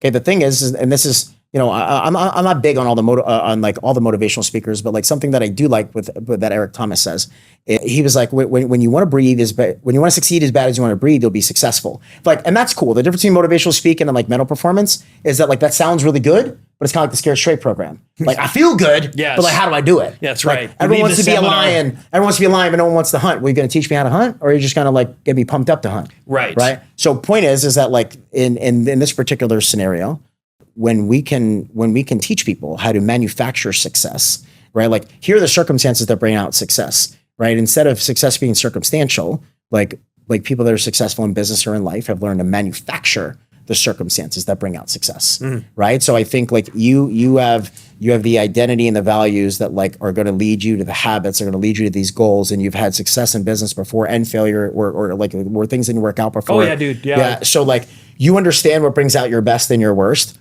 You have data to support like what worked and didn't work for you. So as a result, like, you know, you have the commitment to this like particular plans and things that you want to have, but you understand the circumstances on how to bring out success. Like you are reverse engineering like the process that you want to happen. What most people do is work hard and hope that it works out. And that uncertainty is one of the reasons why people don't want to take chances. They don't have the ability to bet on themselves, but they also haven't taken an analytical look at things to where instead of hoping that this works out, like what are the things that bring out success for me previously? Do you think people need to have success in order to start building confidence within themselves? You know, I'm gonna have a hot take here. I don't think you need confidence to be successful. And let me explain before you jump on me for this one. Okay, confidence to me is misunderstood. I think a lot of things are misunderstood. Confidence is a skill, it's not a feeling. A lot of people, the reason they have confidence issues is because they relate it to a feeling. Like they feel confident enough. And really what they look at confidence is, they think that confidence is like a guarantee as to whether or not I can or cannot do something. Do I believe that I can beat this person? Do I believe that I will be successful? I don't fucking know what's going to happen more than 15 seconds from now. But do I have evidence that I'm capable? That's what confidence should be. Confidence should come from evidence. Right. So point is, do you need to be successful? It's kind of like saying, like, I guess it depends on different terms, right? Like if someone wants to win a world championship, but they've never won a world title before, but like they've won other competitions, they've beaten good people, they've taken down good people in their room. Like if you have evidence that you're capable of doing something great, then I think you need some sort of success. So example for me, in my business, I don't need to work with a top 10 UFC fighter, work with many. They need certain attributes that allow my program to be successful. Like I've turned down people that are top 10 in the UFC because they lack those attributes. What attributes? Attributes. They're willing to be coachable. They're open-minded. They're willing to do whatever it takes. They are more focused on the process than the prize. Like they lack ego. So let's talk about ego. They're curious. Can ego be a problem? Can it be a deterrent? Ego is, I think, one of the reasons most people are not successful. And not just the ego of the hubris. Ego is the birthplace for entitlement. Ego is the birthplace for a lot of like the negative things that we have. Again, we have different definitions, not you and me, but like people look at ego or vulnerability, like they have different versions of what that word's supposed to mean, right? Like, rephrase. In psychology terms, there's ego, which is entitlement, and then there is like your highest self. So if you look at the word ego, like some people say like a little bit of ego is good. Like that's a different definition. We're talking about, am I operating from my ego or am I operating from my highest self? So which term of ego are we talking about? That'd be easier for me to. Okay. So for myself, I believe I can do anything. Yes. But I believe that you could do anything. Yes. I believe that he could do anything. I believe that we all have within ourselves the power to be 100%. And that belief stems from my ego. So I think we're just looking at two different definitions of like two parts of ego. So like in terms of psychology, right, it's ego or higher self. It is good or it is bad, right? But like when we look at like the casual word of ego, like that's our, like what I'm hearing from you is that you relate like ego to like your confidence in yourself, like your self-belief. I think it's a belief. Like your self-belief. But it's a belief in all of us. I don't think it's just solely mine. For sure. I think the difference is that there are some people that are just weak. That's why I think what you do is so invaluable, right? Because you can practice physical skills and you can become better at those physical skills. But I think for the most part, people are mentally weak. Yes. And I find that sad because I think any vulnerability, going back to your word, is something that needs to be addressed. Any weakness, any fear, anything lacking needs to be addressed and fixed. That's why outside of whatever physical acumen you have as a coach, the fact that you can strengthen somebody mentally, I think is invaluable. Well, think about it like this. If you're in the top 5 of the UFC, not much talent separates those two. 100. It's how well they show up that day. Yeah, there's a fighter that you and I both know. Yes. And when this person competes, how she competes will be determined by what version of that person shows up that day. 100%. Like my primary clientele are the people that like their number one goal is to reverse engineer a great performance. Like I'm good at what I do. I just want the best version of me to show up. So my whole role is to teach you how to show up as the best version of you, particularly under like stress, duress, and difficulty under the biggest lights. Like I've had 20 people beat number 1 in the country, the world. I've had 15 people win world championships, 5 NCAA team titles. Like I help people win on the big stage. I also have a group course where I got 15 to 30 athletes from all over the world that want to do stuff like that have the intangible attributes to be successful, but they don't have the skill yet.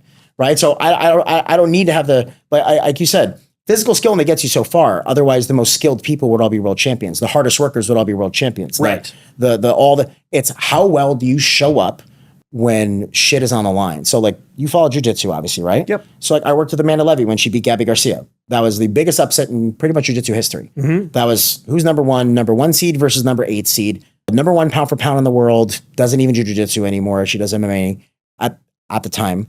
1,500 plus underdog. Gabby's lost 4 times in 22 years. She's a foot taller than Amanda, and she weighs about 75 pounds more. Amanda, what you know who Gabby Garcia is, right? The chick that's roided out of her mind, like 6'4". Okay. Amanda didn't just beat her, she beat her ass. Like destroyed her. Because one of the things that I try to provide to elite people is everyone wants to win. I help them understand you have to surrender the outcome of winning or losing, commit to the process of competing well. Competing well at the highest level is that like, I want to teach you how to break people, not how to beat people. You can't beat everyone because some of them are better than you and there's circumstances that are outside of your control, but you can break anybody. Because I dig that. Yeah, that's my favorite part of like what I do. And like I've had 20 people be number 1 in the country, the world. We didn't beat them. We broke those people. So to me, it's just sexier than beating them, you know? I can see how fucking excited he is right now. See how fucking excited he is right now. Yeah, maybe it's just the violent, but I mean, to break somebody is just so you got to put your heart on down, man. I can see it from here. I feel you. Yeah. But listen, that's what wrestlers love. Like that's what wrestlers love. So part of being a wrestler that makes me unique in this sport, in this field, right? Like I'm one of the only people that really comes from a strong combat sports background that then can work with obviously other combat athletes, but people in other sports. Sports psychs are typically like a golfer, a baseball player, a volleyball player, who's then you're going to talk to a fighter about how like you've never made weight, you never got punched in the face, you never, again, like I don't talk down to anybody in the industry, and like anyone that's in the industry doing positive work, like I'm all for it. But one of the things that really separates me is that I can teach a wrestler's mindset, like someone who's competed at the highest levels in wrestling, who's also done jiu-jitsu, who's also coached UFC fighters, who also, done all this shit. I could teach you a different, just a unique perspective, because I spent 30 years in a sport where like my intention was to impose my will. My intention was to make you not want to compete against me again. My intention is fucking dig that. So 4 steps. First step to break somebody is you got to push the pace and pressure to make them tired. Okay. Once you start getting them tired, you're going to intentionally do things to get them frustrated so that they start making mistakes. Okay. Once you see them start to crack, they second guess themselves. They start losing their confidence. They start overcompensating and doing a bunch of dumb shit. Now I'm going to put my foot on the gas in specific areas that I know that either I've seen in real time or I've identified as like, I'm going to do more of this, do this harder, do this heavier. Like I'm going to poke certain buttons.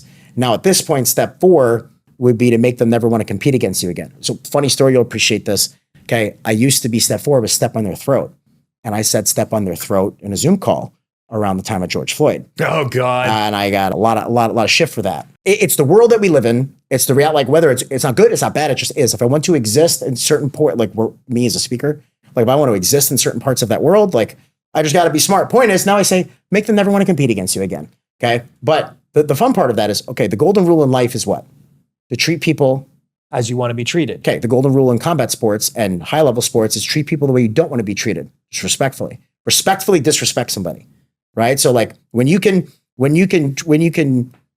people are, let's say, less aggressive, and I'm trying to teach them how to be more aggressive. Right. Like, do you think people could be taught to be inherently more aggressive? 100%. I do it all the time. 100%. Okay.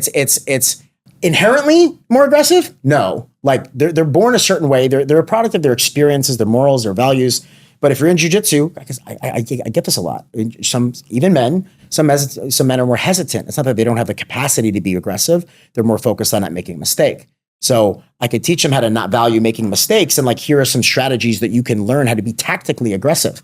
In MMA, I have to help top people balance the difference between being reckless and trying to do dumb stuff like throwing haymakers, and how can we be tactically aggressive? Honestly, one of the reasons people struggle in a lot of parts of mental performance, they've never sat down and defined what it is. Like coaches for years, go out there, be more aggressive. Okay, what does that actually mean to you? And what does that mean to that particular person? That particular coach, and in this particular scenario, we have an idea of what aggressiveness looks like, right? You have an idea of what competing well looks like. Well, having an idea of what competing well looks like would be the equivalent of me driving from here to Vancouver with no GPS and a paper map. Okay, versus what I try to do is provide you a GPS and a self-driving Tesla. I want you to be in the biggest moment of your life and not have to think twice, and be able to respond with strategy and not emotion. We are, if we're in a weaker generation of people, like it is what it is, right? What that means on a psychological scale is that like we for the most of us have a dysregulated nervous system. We get easily dysregulated. We've never been taught how to bounce back. We don't know how to like manage our focus, particularly under pressure. So if I could teach somebody how to do that at a high level, when in psychology, when you think of like two leaders in emotional intelligence, and again, this is if people know what they actually do, Tony Robbins and like Joe Dispenza are two people that like are and there's some woo-woo shit in there, but like there's parts of essentially what they do is teach emotional intelligence at a very high level. What I teach is where emotional intelligence meets like the art and skill of competing. So if I can mix those two things and then I get a high level person where you're good at what you do, I give you systems to manage your focus, your emotions, even tactical game plan and strategy. If I can plug all that into a 4-step process to teach you how to dominate people, let's talk about jiu-jitsu, what it looks like. So I was a blue belt. And well, I am a blue belt, but like I was a 3-month blue belt, right? Because I was a D1 wrestler, so I obviously got my blue belt pretty quick. Yeah, you fuckers, yeah. Yeah, I know. So I had to go into advanced divisions of tournaments. Of course. Okay. But what's funny is that like all you jiu-jitsu people, you don't go to the wrestling. I'm not saying you, but all jiu-jitsu people, they don't go to wrestling class, but they punish us wrestlers and they make us go to the advanced division. Like, you guys don't know how to wrestle, and they're going to punish me and make me go in the advanced division? Well, I mean, that's strictly, what that says is that the fact, I believe jiu-jitsu people should have wrestling skills. I think you should be a blue belt. I think there should be in jiu-jitsu schools, there should be a blue belt for wrestling. Like, you know what I mean? Like, you just need. It's a valuable skill, dude. Valuable skill. I like this shirt, so I want people to see the. I don't get fucking paid for it, but I think it's a cool shirt. It's the reason I like it. Be a good person, the most basic concept. I think that's like something as society. I think be a good person for the people that deserve it. I be a good person for yourself. I mean, be a good person for yourself, and then when it comes to like how you give your energy to other people, then like I think that's something a lot of people don't understand is that like not everyone deserves your time and energy. And I tell my clients that I'm like, I don't care if it's your fucking mother. Like it doesn't matter. 100, dude. It does not matter who it is. Like if someone is either like contributing, okay, people, decisions, what you eat, like is an elevator. You notice how there's no elevator that goes laterally. You either go up or you go down. Like everything you do, everything you think, your thoughts, your feeling, everything either brings you up or brings you down. Either adds to your life or takes away. Correct. And like people look at it as insensitive, like, oh, it shouldn't be like that. It's like, you know what? Maybe I didn't feel that way until I became an entrepreneur and you realize that your energy is literally connected to like everything that you're chasing. And it's also directly connected to your bank account. And it's not about the money, but like the one currency we can't get back is energy. Or time. I'm sorry, that's what I meant. Time and energy. If your emotional energy was directly connected to your bank account, I'm not saying you, people. If your emotional energy was directly connected to your bank account, I got a feeling everyone would spend it a lot differently.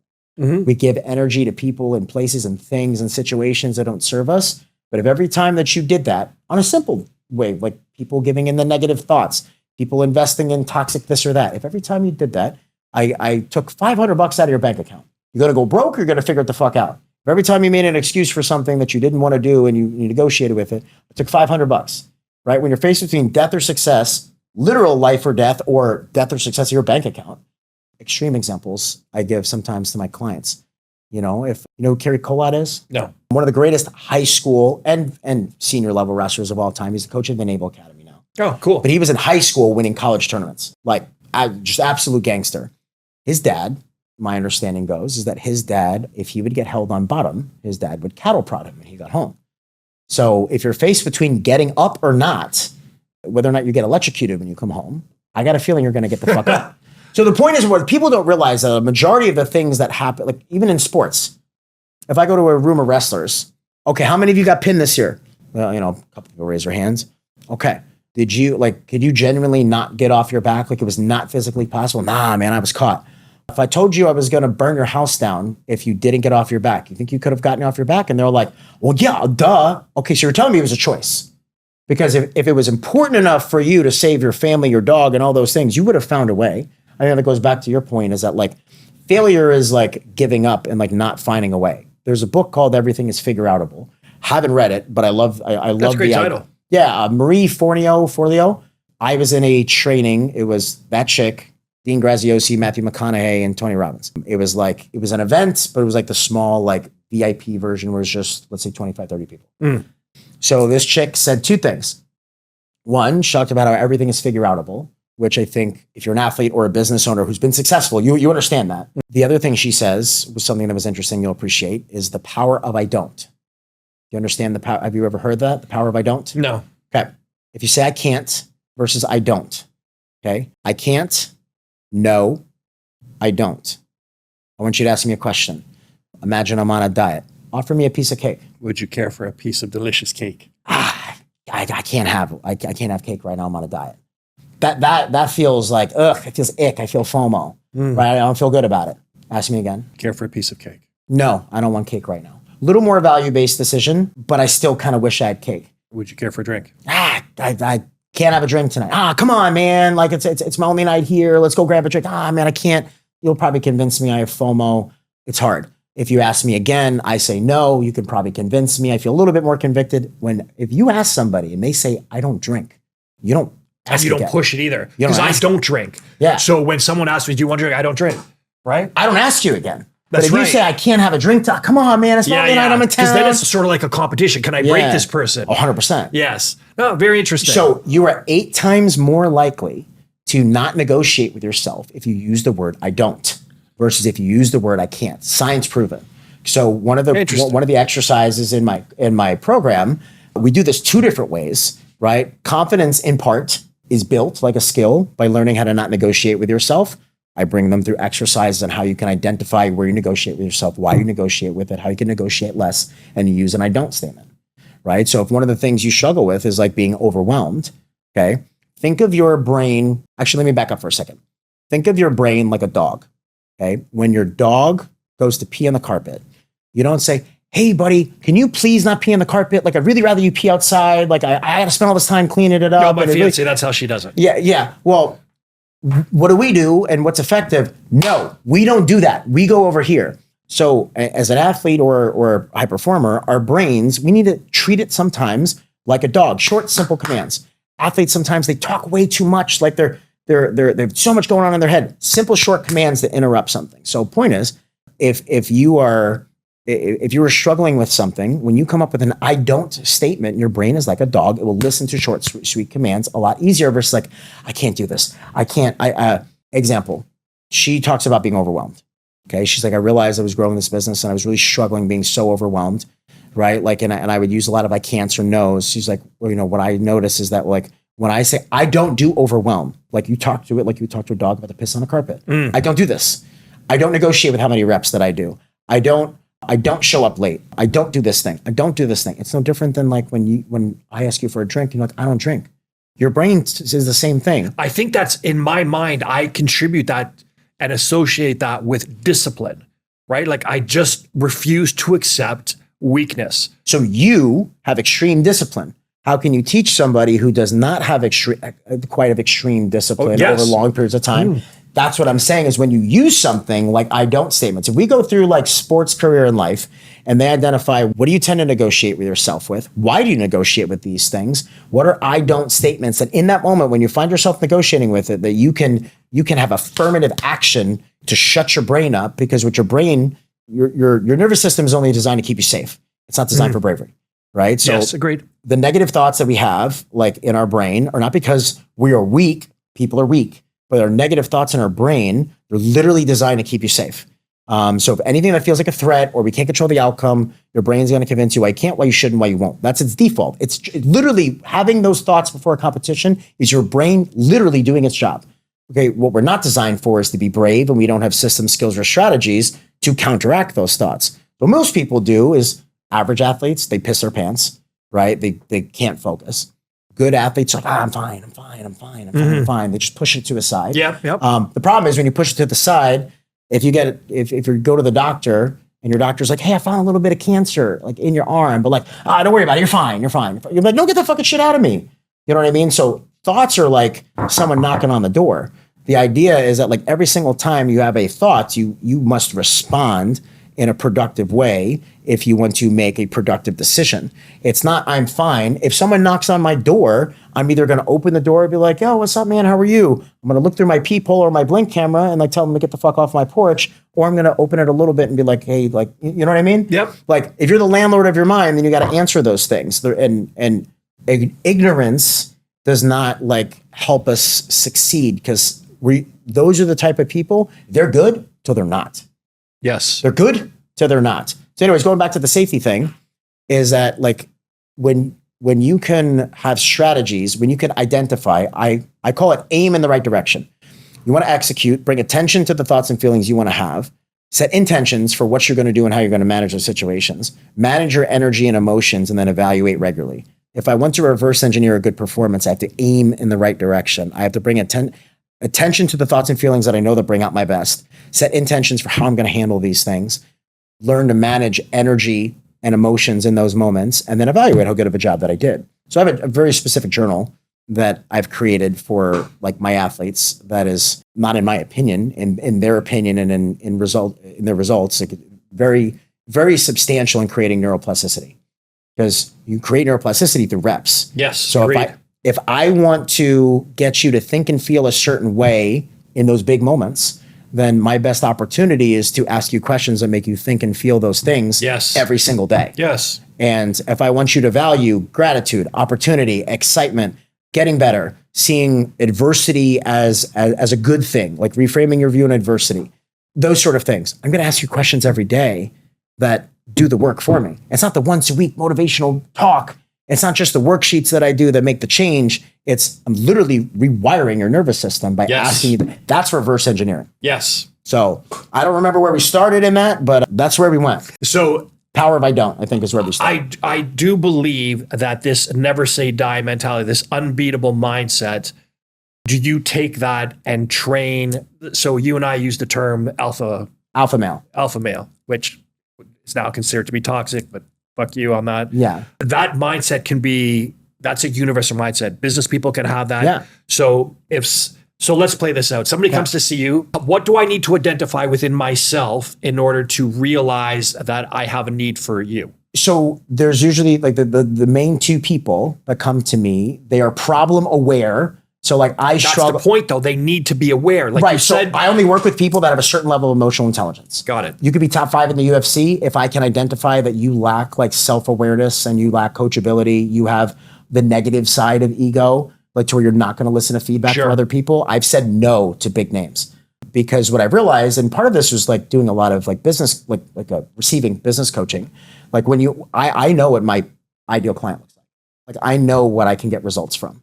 And it's not just because you're really, really, really, really good. There's people that are really, really good that I can't help to the degree that I can rinse and repeatedly. So like what I teach other people to do is what I've learned how to do in my business. Like I want to be able to reverse engineer a good experience. So like I have a 75% plus win rate with my clients because I know what it takes, the type of person, the things that they need, the things that will motherfuck us. Like I market very specifically, not that I market, but like the way that I talk and who I communicate to through like social media and in my interactions is a very specific type of person. So if you have those things and you're good at what you do, it's hard to work with somebody that's bad at what they do, because they're going to lose because they're bad. And it's like, no offense. And I've got like done for you programs that are like for people that I know that aren't the right mold, that are too young or they're not at the level. Like no one's got to be a world beater. You got to have the intangibles that I need. And you have to have a certain level of emotional intelligence, because what I'm teaching requires a certain level of emotional intelligence to understand. Think of what I teach like a master's, like a second-year master's level degree of what mindset is. Mm-hmm. Like if someone's at a lower level, they're not going to understand. Like if someone's only done statistics 101, they're not going to understand second-year master's degree statistics. Okay. Fair. So to what you said, like how do they know? People that come to me are self-aware enough. Like people are reaching out to me. I don't cold DM people. Like I've had some of the biggest names like in the world in my DMs, because they're like, hey, typical, I have a really big X coming up. Okay. I want to feel as prepared as I possibly can. I see you work with a lot of people like me, high level, like you've had success with this person. I'd like to know what it's like to work with you, so I make sure when I show up, I show out. Aiemann was 4-0 in the UFC before he worked with me. His idea was that like, what got me here is what's going to get me there. So I need something more. This is something that I haven't done. My brother is really smart and gives me all these good things, but like I want a system to make sure I can perform the same every single time. It shouldn't be a roll the dice and hope which version of that person shows up. Like, let's reverse engineer the best version of you. That always shows up. That always shows up. Like you were in complete control of how you show up. So one of the ways I do that, like I'm sure you have KPIs in your company, in each department. I give them KPIs. So we like, what does the best version of you look like? If I watched you compete, what would be 3 things you would hope like I'm describing you as is oozing from your performance? Like 3 values that like, man, they're aggressive, they're technical, they're tough, they've got a high fight IQ. Aimann's was high fight IQ, relentless, and what we called was defend and destroy. He used to want to be, say, defensively responsible. He has the number 1 defense pound for pound in all of the UFC. To beat Jose Aldo, he knew he'd have to do damage, not just defend, right? So those were his 3 things. So every day he goes into practice and like journals coming in and afterwards, like, how do I live up to these 3 things? He also knows exactly what it looks like. Not go out there, be aggressive. Aggressive is this, it is this, it is this, it is this, right? So he comes in, brought attention to the thoughts and feelings that he wants to have, sets intention for this is how I'm going to execute those things today in my practice, manages his focus and his emotion to the best of his ability with the tools that I give him during practice, because when you can focus on the right things, it's harder to do the wrong ones. Then at the end of practice, we evaluate on a scale of 1 to 5, how good of a job did we do with this, at this, at this. The fuck you think shows up after 8 weeks? The fuck you think the commentators were saying? What do you think GSP was yelling on the corner? The same things. So just like business, like I'm sure there are businesses that do 10 million and 100 million sell the same products. The only difference is that one's got better systems. Sure. Or part of that is that like one's got better systems. If you're selling the same products, like the product, I'm not even talking supplements. I'm just saying in general, if there's a reason McDonald's is way better than other people and their hamburgers taste like shit. Yes. Right? You know what I mean? They just have better systems for the things that they do. Even they like, I don't know all the details, but don't they also like the way that they franchise the real estate? Like, don't they, they like own the construction and own the this. Everything's integrated. It's a brilliant, everything they have is just brilliantly designed. Yes. I get really excited about this shit. So if you like want to interject, I'm a New York Italian. No, dude. Like, no, because like I get excited and I'll just fucking go for like 20 minutes on one sentence. So go ahead. No, we're good. I think you and I are of similar, and I think what you're saying is valuable. I appreciate and the very fact that I'm not talking as much says a lot about. I appreciate that. I appreciate that. That I actually am interested in what you have to say. I respect that. Thank you. Thank you, brother. Do you have business people that come to you? Yeah, I work with numerous different business people. So like those are the people like in business, you have an ideal avatar and your marketing has to be to that ideal avatar. So I have not gone out of my way to market the fact that I do that. The people that come to me are the absolute best fit on the business side because they're coming to me seeing like I worked with a huge investment banker that works at one of the largest investment banks in the country, manages $700 billion in assets, right? Fuck me. He was on his own portfolio. Like not even just like not his personal one, but like that's what he's in charge of. Not his whole company. His company's probably like 10 times that. Point is that like those sort of guys, he was a former college athlete. He's like, I'm fascinated by the fact that you have so many people like beat like the number 1 ranked people. Like you have so many people pulling massive upsets. And he's like, it's an athlete. Like if you can reverse engineer these sort of things. And he was naming statistics to where like, he's smart enough to understand if you could do this with athletes, then like, I wonder if you can do this for me. Yes, I actually have an executive coaching program. It's already all built out. I have people, I just don't market it because like, that's going to take away from me being able to market to athletes. What do you prefer? Honestly, like, I think they're both different. Like honestly, long-term, like that's where like once I finish scaling the athlete side of this business, I will never stop working with athletes. It'll look a little different because I want to spend more time. For me, executive coaching is my new sport. And there's way more money in that. Trust me, I know. Understanding that like when you solve bigger problems, you can charge different prices. Yes. Right. Which I do. Right. I have to be smart with like the way I market. It's like this year, I was just talking to the CEO of my company. I'm not going to change how I really market much on Instagram because I always market to high performers. I talk a lot about athletes, but high performers. So there are business people that reach out to me there. Like I work with the VP of the largest wrestling company in the country. The one that outfits every single Division I room. Like I work with like guys like that. I work with a criminal defense attorney. I work with day traders, big ups in an engineering firm. So I work with many of those guys. What I think is good about what you do for your own personal energy is that you are surrounded by people top 1%, top 5%, maybe probably top 1%, right? And of their field, whether it's blue belt, purple belt, black belt, jiu-jitsu, like top 1% of their age, weight, skill, career. Yes. Correct. And I can't help but feel, my dad used to say, you hang around with turkeys, you're a turkey, right? So if you surround yourself with just the fucking epitome of greatness, you can't help but grow yourself, the energy that you're surrounded. Like you could there's just some people that you hang with and you're like, I fucking love this guy, man. Like you feel good around that person. Yeah. And then there are, there's also people that you hang around with, like, in this motherfucker, I don't want to be around him anymore. There's something wrong with this guy. And so being around those kind of high achievers, I just dig being around those people. I agree. So 2 things about my story and my job that's interesting that relates to that. So I was living in Houston, and I felt like even at work when I was in the FBI, like Texas is like a place where everything's good enough. I grew up in New York. I worked in DC. That went from go-getter to go-getter on steroids, right? So like things are just slow, and if you don't get it done today, we'll get it done tomorrow. And I'm like, I can't operate like that. I fucking hate that. And just, people in the South, again, no offense to everybody, and I'm not talking anything bad about where I worked, but I'm just saying, just in general, it was a different pace. It was a different type of people. I grew up in a place where we were competitive at fucking lunch recess. We were competitive about the girl that we wanted to. Like there was an MMA fighter. His name's Chris Wade. He doesn't fight anymore, but he talked about, he's like, why there's so many good MMA fighters that are coming out of Long Island. He's like, that's where I'm from. He's like, you gotta understand, there's like 11 million people in this small little island. Like, we have to compete for everything all the time. Everything's a competition. Like, everyone's fighting for everything. So like, obviously the majority of us also wrestled.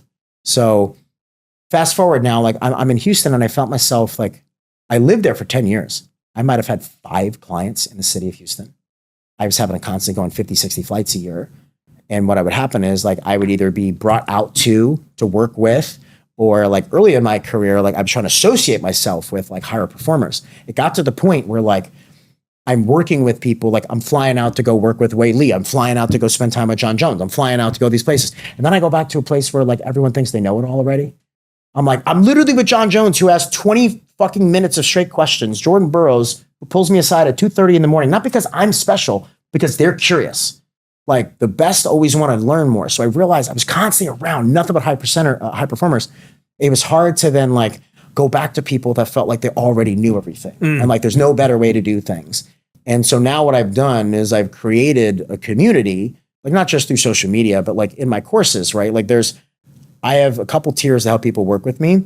The first one is where most people get to me, which is in this like group training program. It's what I teach all the UFC fighters, all the big names, but instead of one-on-one, I teach it to 15 to 30 people every 8 weeks. The same system, right? So 8 weeks of that. Like I do that every 12 weeks. After they graduate that, they have the opportunity to join like my long-term academy. So all the best performers in all those cohorts then join my long-term academy. That's a year long. So every 12 weeks, new people coming. There's a stage after that, but it's called my inner circle. The reason I mention all that, my favorite part of it is not just hanging out with all those, like hanging out with people when I travel and all these high level people, getting to be roommates with Zahabi for 5 days, like, being roommates with Helen Maroulis's coach for a week. All that stuff's cool, and I love that part of my job. But what's cool now is that I'm in a position of influence where I can build a community of those type of people. So like now, like I got 45 people in the academy. I've had like 300 people come through my courses. I'm at a point where I built my house out to be able to host retreats. I got a sauna, cold plunge, red light, 3 red lights. Like I have a hyperbaric chamber coming. I heard, and that is so cool. Yes, that is the thing that all the athletes use. Yes. Like I'm jealous of you. Next time I come, please let me use it. So I have the red light. I have a red light. So I have the red light therapy panels. So do I. I have an infrared sauna. Very cool. I have the cold plunge. I do believe that people should be using a sauna 3 times a week. But the next it lowers cardiovascular disease by like over 50%. I thought it was 70. At least 60. Okay. Whatever it is, it's a lot. Yeah. Whatever it is, yeah, it's a lot. Yes. But people don't realize most people are doing the sauna wrong. So listen, I'm just going to quote Huberman because he's the guy on all that stuff. And I'm sure there's other protocols, but he was saying, okay, sauna has to be at least 175 degrees. Has to be at least. Canada, they don't allow that. So for me, like I have a separate sauna that is both an infrared sauna and a dry sauna. Okay. And it gets to, no, it does get to that temperature. Because what he says that the therapeutic benefits come from 60 minutes of total heat exposure throughout the week at least 175 degrees. Now think of everybody that sauna is not like you and me that has one at home. That sauna is at like LA Fitness. Yeah, they're in for 5 minutes. Yeah, or the small ones that only get to as much for like 150.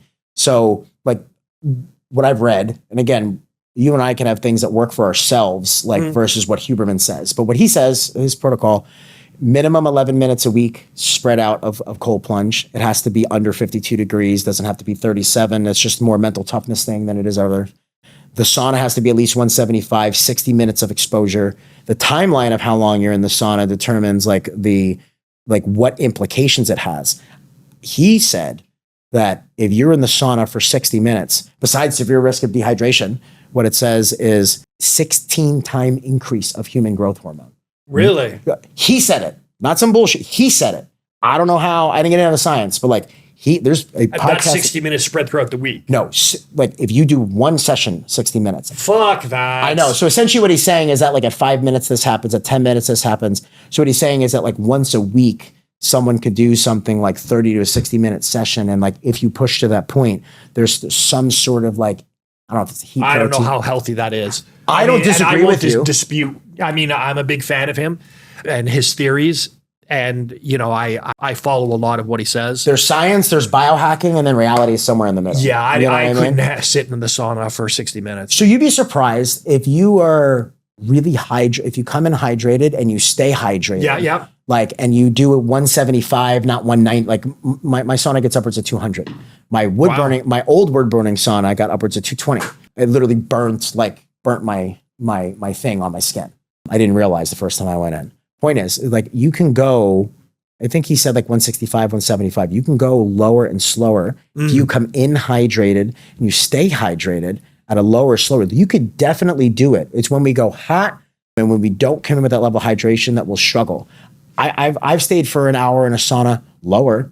You put it at 190, I'm going to have max like 25, 30 minutes, even if I'm hydrated. That's still impressive. Yeah. But also, I spent my whole life in a sauna cutting weight. Sure. You know? Yeah, sure. It's a little easier. Like if you ever came to visit me in Phoenix, it's a 6-person sauna. So it allows, I didn't get it. I got it, yes, for 6 people. But I also like 2 of us can just spread the fuck out.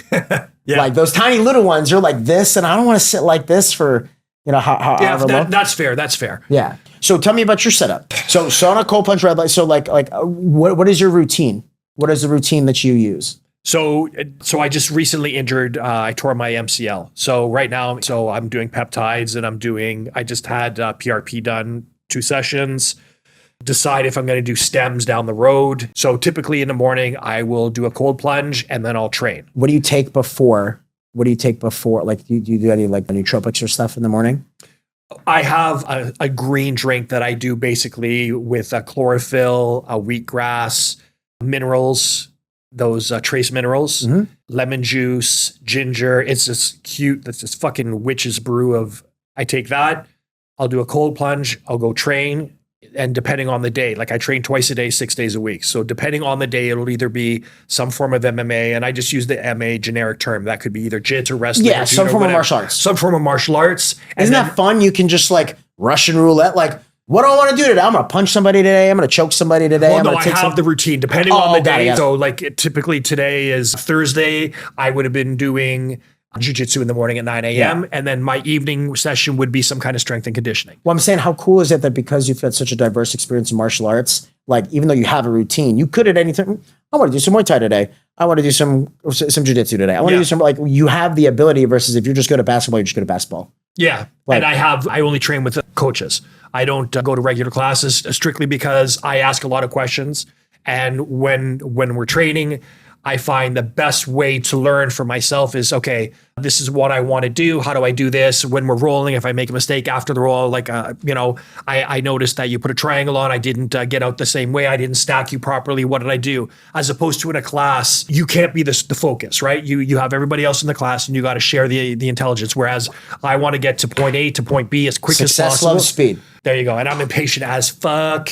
Right? I feel you. Yeah. Like somebody asked me in my course, I was telling them like how much more business coaches charge. They was like, oh man, like the ongoing program is a little more than I thought.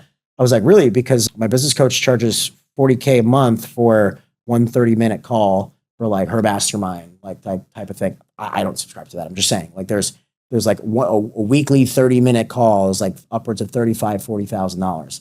I was like, why do you think people pay that? Because they get direct access to her to ask the exact questions that they need. Yes. And they're also solving much bigger problems than how to win a world championship in jiu-jitsu. Furthermore, I was saying there was one guy that I was really interested in like picking his brain. And he was like, sure, $5,000 an hour. Right. And I was explaining to him, like, I didn't do it, but like I was explaining to them like how success loves speed. If I go to him for an hour, it'd probably be the equivalent of like spending 10 weeks in some sort of course that he particularly 100. does. And like, and if I'm solving problems that are worth $5,000 to $10,000, then like it's worth every bit of that penny. Yep. He's gonna tell me exactly what I need to do, how I need to do it, show me how to do it, done. There's no guesswork, there's structure, there's implementation. What you're doing is what makes sense. People just don't understand the other side of the coin. I agree. I mean, my coaches say having a personal training lesson is probably worth, 2, 3, 4 weeks of classes, right? Sure. So, and just because, like I said, I'm impatient and I want to get to my goal as quick as possible. So and that's it. At night, I'll either do some form of sauna, either like the infrared sauna or the steam. At some point throughout the day, I'll do a 20-minute session of red light therapy. So I have the 6-foot panels front and back. Yeah. So I do that. And like I said, I have the hyperbaric coming. It arrived in Vancouver this week. So probably 2 to 3 weeks. Next time I bring you down, we'll go to my house. We'll do the whole fucking thing. I've never done a hyperbaric. So, okay. This is what all the elite people either buy for themselves or find somebody that does it. This is like some of the people that put it on the map was, if you know what the training lab is, you know what the training lab? Okay. So like he was one of the first guys to really start using a lot of that. And then he got David Taylor and all those guys, like the Olympic champion, David Taylor, head coach of Oklahoma State now, like got him on that, like swears by it. David Taylor, before he went to Oklahoma State, was supposed to be opening up a recovery studio, had 3 hyperbaric chambers. Like, it's the UFC fighters that I work with, when they know they're going to elevation, they find a hyperbaric chamber sponsor so that, yes, people will sleep in like the pod to be able to get used to whatever the benefits and stuff that it does. Also, just bottom line, I don't know the science behind it. I just know all the people that have been around are telling me that like nothing on the planet recovers me like this. That's what I've heard. Yes. Like basically your goal as an athlete should be, or just regular person, to reduce inflammation in the body. Correct. And as I understand it, the hyperbaric chamber is one of the things you can do to reduce inflammation. So what I'll do is what I plan on doing, because I'm taking lessons right now in Spanish and Chinese. So I'll sit in the fucking hyperbaric for 45 minutes, an hour, do my Spanish or Chinese lessons, and there you go. Again, the most successful people are the ones that are the most curious. Like, you don't need to learn Spanish or Chinese. You want to, for whatever the reason that you want to. Yeah, but shit in languages. Yeah, but think of how many people, again, like just talking about people that aren't around like high performers all the time. Think of how many people like would never see the need to do it unless their job required it, right? Or they everything's good enough.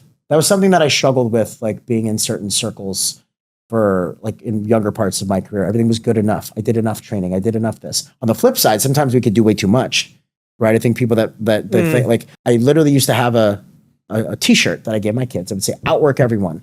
Then I got to the highest level. I'm like, they don't work harder than everybody else. They work smarter.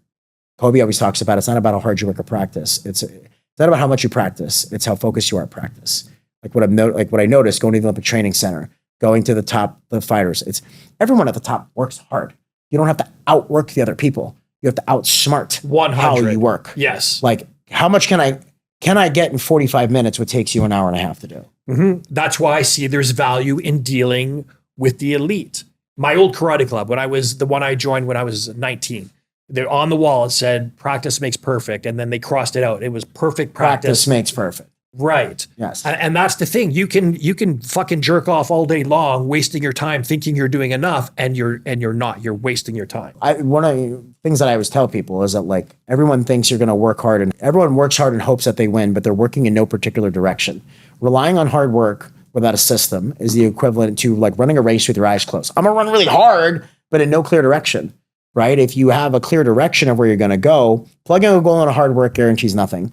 Plugging a goal into a system guarantees results. Doesn't guarantee that you win, but it guarantees you results, and it guarantees you a rinse and repeatable process that you can measure and manage. But it's not even about the winning, right? It's let's just say you go through that process and you don't win. What the fuck does it matter? Because at the end of the day, you are still farther ahead than you were when you started. 100%. Right? You are still a better version of yourself. And that's the point. Right. That's the point. So that's where the people that come to me the most are the ones I just want to perform like at or above my potential. Like I have this big thing that I want to prepare for, or like I feel like I'm not performing to my potential. Or they don't even necessarily have the problems. They either just success loves speed. They want to close the gap on the top people quicker. They're top 5, top 10, top 25. How do I close the gap? Or they are the top. They're like, I don't know what else that I can do. I haven't done this before. Like I want to get an edge against other people. Everybody's looking for that edge, right? That's why my company is called The Unfair Advantage. I want it to feel unfair to compete against you. We can do things that my clients, they think different than their opponents, so they can do things their opponents can't. So in difficult scenarios, and we will take you to deep waters. I will teach you how to take somebody to deep waters. And then the best thing that person's probably going to be able to do, your opponent, is tread water. Like they're not trained. Like when I take the ceiling or the floor from underneath them, they're going to fall through. That's why we've beaten so many high-ranked people, is because when you put someone in that position, you realize they don't have any tools to regulate their nervous system. We just threw you through a washing machine of dysregulation. So nobody's as tough when they're tired. No one's as technical when they're frustrated. And then when you start doing those things, then all of a sudden they press their own fuck it button. That's how you break somebody. You make them do it for you. Yes. There's 3 stages. You got to learn how to not break yourself. Then you got to learn how to impose your will, break other people. Then you get so good at this, then it's like this is like when I was doing jiu-jitsu. So I did 11 competitions. I didn't give up a single offensive point. I was beating people that were better than me at jiu-jitsu because like I'd make them beat themselves. For 30 years of wrestling, it was like taking candy from a baby. Like I knew exactly what I wanted to do to like get you tired, make you like overreact a bunch. Then like I'll score a bunch of points and then just like do a bunch of things that are just kind of mean but not illegal. I fucking dig it though. My jits coach, fucking Professor Andrew, the way he fucking rolls with you is he just smothers you. He makes your life shit. Yeah. So that you'll just give him the sub just so he fucking stops punishing you. And I fucking dig that. So here's the thing. Learning how to apply that in the right way too though. So like for example, let's say I work with somebody who's really good. And I was like, listen, you need 3 training partners. You need a training partner who's ass you kick every time, someone that's just as good as you, and someone who kicks your ass every single time. And I was like, when you're a higher belt going with a lower belt, I was like, if you're trying to compete well, like you got to get something out of them. So like when you're competing with a lower belt, let them get some good position on you. You work on your defense. Yes. Like let them start in a good position or work on your backup moves. Right. I think what some people struggle in that balance is that like when you apply that formula the same way to everybody, right, then like we're not getting as much out of the white belts. And then when you're applying that formula to someone that's better than you, like you're just barely surviving. So you got to learn how to dominate, smell blood in the water. Then you got to learn how to like impose your will against someone that's just as good, where you're working your absolute best stuff. I'm not working my best stuff against somebody that's not as good as me. I'm gonna work on my backup stuff. I'm gonna let you pass my guard. I'm gonna let you put me in psychiatry. I'm gonna let you mount me because that's how I'm gonna get better. Like I'm not gonna have any use for you if you're just a warm body that's gonna get an ass kicking. But every once in a while, I would in my wrestling club when I coach wrestling, we would do what's called first to quit. 45 minutes on the clock. You either score 50 points or you have to ring a bell and say I quit. So there's always some motherfuckers that are going like an hour, 20 minutes, and they're like won't quit because they got too much in them. The point of the exercise is some people have to learn how to survive. Other people have to learn how to like smell blood in the water, create the blood in the water. The goal of the exercise is how quickly can I get off the mat? Like either I'm gonna that's good. That's good. Either I'm gonna score 50 or I'm gonna make you not want to be here real quick. Right? So I would approach my jiu-jitsu matches, for example. I literally just walk you through it. Like we slap hands. Boom, boom. First thing I do is I give you a big shove, not like rudely, but like a good shove. How you react is going to tell me how the next 6 minutes are going to go. If you come chase at me, you're going to be emotional. I'm going to pick you apart. It's going to be really easy. If your eyes open wide, you're a bitch. I'm going to dominate you. Right? It tells me right away. Or you like smile back. That's what I would do. I'm like, oh, you motherfucker, you're about it. All right. I'm like, okay, cool. Right? Then what I'm going to do, I'm not going to try to score on you in the first 15 seconds. Like me personally, I may tell my people to score right away. So I don't know if you know the stat in wrestling. 86% of matches are won by the person that scores first. 93% of matches are won by the person that scores 8 or more. Does not matter how many points your opponent scores. In wrestling, in folk style wrestling with a 15-point tech or a pin, if you score 8 points, you have a 7% chance of losing. So what I would tell people, score first, chase 8. You You have a 7% chance of losing. Score first, really important. Like, get out there, score first, chase 8. Like, people are willing to hold on to a 3-4 point lead because they don't want to fuck it up because they're afraid to fail. They're afraid to lose. Like, data does not suggest that. You only win 30% of the matches, you score 3. Like, 35% of the matches, you score 4. 52% of the matches, you score 5. Data says score 8 and get the first one. It's not that you scored first, it's that you're more aggressive. You're willing to take risks. You're willing to put it out there before, like, you felt your opponent out. So I take a similar approach when I tell people to compete. Before I try to score, me personally, I'll make you make a lot of decisions. So I'm gonna do some fakes, pull out your head a little bit. I'll make you think that I want things. Like, I'm literally just playing with you at this point. Sure. Right? But decision fatigue is a real thing. They say you can only make, I don't remember the exact number, but I want to say, let's say 25 like quality decisions in a day. That's why they were articles of like Zuckerberg and Obama saying that like they don't pick the colors of their clothes. Yeah. Yeah, you know what I mean? Yep. Because you can only make so many executive decisions in a day. And when you're making decisions that are about millions and billions of people and dollars, you don't want to waste it on a tie. So my job is I want you to make like 10 to 15 decisions in the first about minute. And like I could do that without a lot of effort, just some good good movement. Fakes are a bitch. Some deep fakes. Like I'm going to pull on your head, decision one.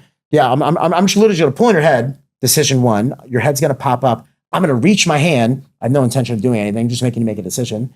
Then when you pull that one back, I'm going to go to the other one. And now at that point, you don't know what's coming. And see, the problem with that and the beauty of that is you've now taken me out of my game. Correct. Right now, all I'm doing is reacting to your shit. Right. So when that happens to me, I stop playing with you and I disengage and I start playing my own game. Yes. And that's what's going to be with two high level people. Correct. It's going to be who is going to force the other person to play their game. Once you realize like the other person's about it, it's kind of like if I were to go against another high level wrestler, like a lot of my game will not work the same because they're familiar. But the majority of people necessarily aren't in that situation. Now, mind you though, like things that I'll say, my ties or no ties, my position or no position, my grips or no grips. Like a lot of people just like, oh, you want to do half guard? Okay, let's go to half guard. Like, oh, you want to like have a collar tie? Okay, let's be in a collar tie. Like, I will only engage. I've never been footlocked ever. I've never let a person touch my foot. I don't even know how to get anything out of an ankle lock. Couldn't tell you. And I'm ignorantly until I'm getting ready to like actually want to start competing again or doing anything. I'm not going to learn. It's just not allowed. It's just against the table. Like if someone has a girlfriend or a wife. Someone grabs your wife's ass, not allowed, right? Like it's going to have an immediate consequence. Yep. Right. So I don't engage in 50-50. I don't like go into positions if someone inverts a smash. Like I was at a blue, purple belt level of jiu-jitsu to where like I didn't want to risk, while valuable leg locks are, there's also tremendous risk of injury. Oh, yeah. And I'm stupid. I'm going to turn the wrong way. You know what I mean? Like I'm going to go roll this way when I should have rolled that way. Realistically though, for knee locks, you're not allowed to be doing the shears until you're black belt anyway. Nah, I think it's... In Canada, you can't. Oh, in Canada. Yeah. In America, you can do heel hooks at blue belt. Okay. Yeah. The ones where you actually lock the leg. Wow. No, here you can't do it to black. Reefs, right? Reefs, yeah. And I used to love that shit, dude, because what happened is when, like way back in the day at the Wild West, the rules were really established in Canada. I started training jits, and I was probably at that time a yellow-orange belt, and I'm like, I need a fucking unfair advantage. So I trained with some Sambo guys, and all I focused on was knee locks and ample. And so I was tapping fucking everybody out. So, but now the rules are different. You can't do shit.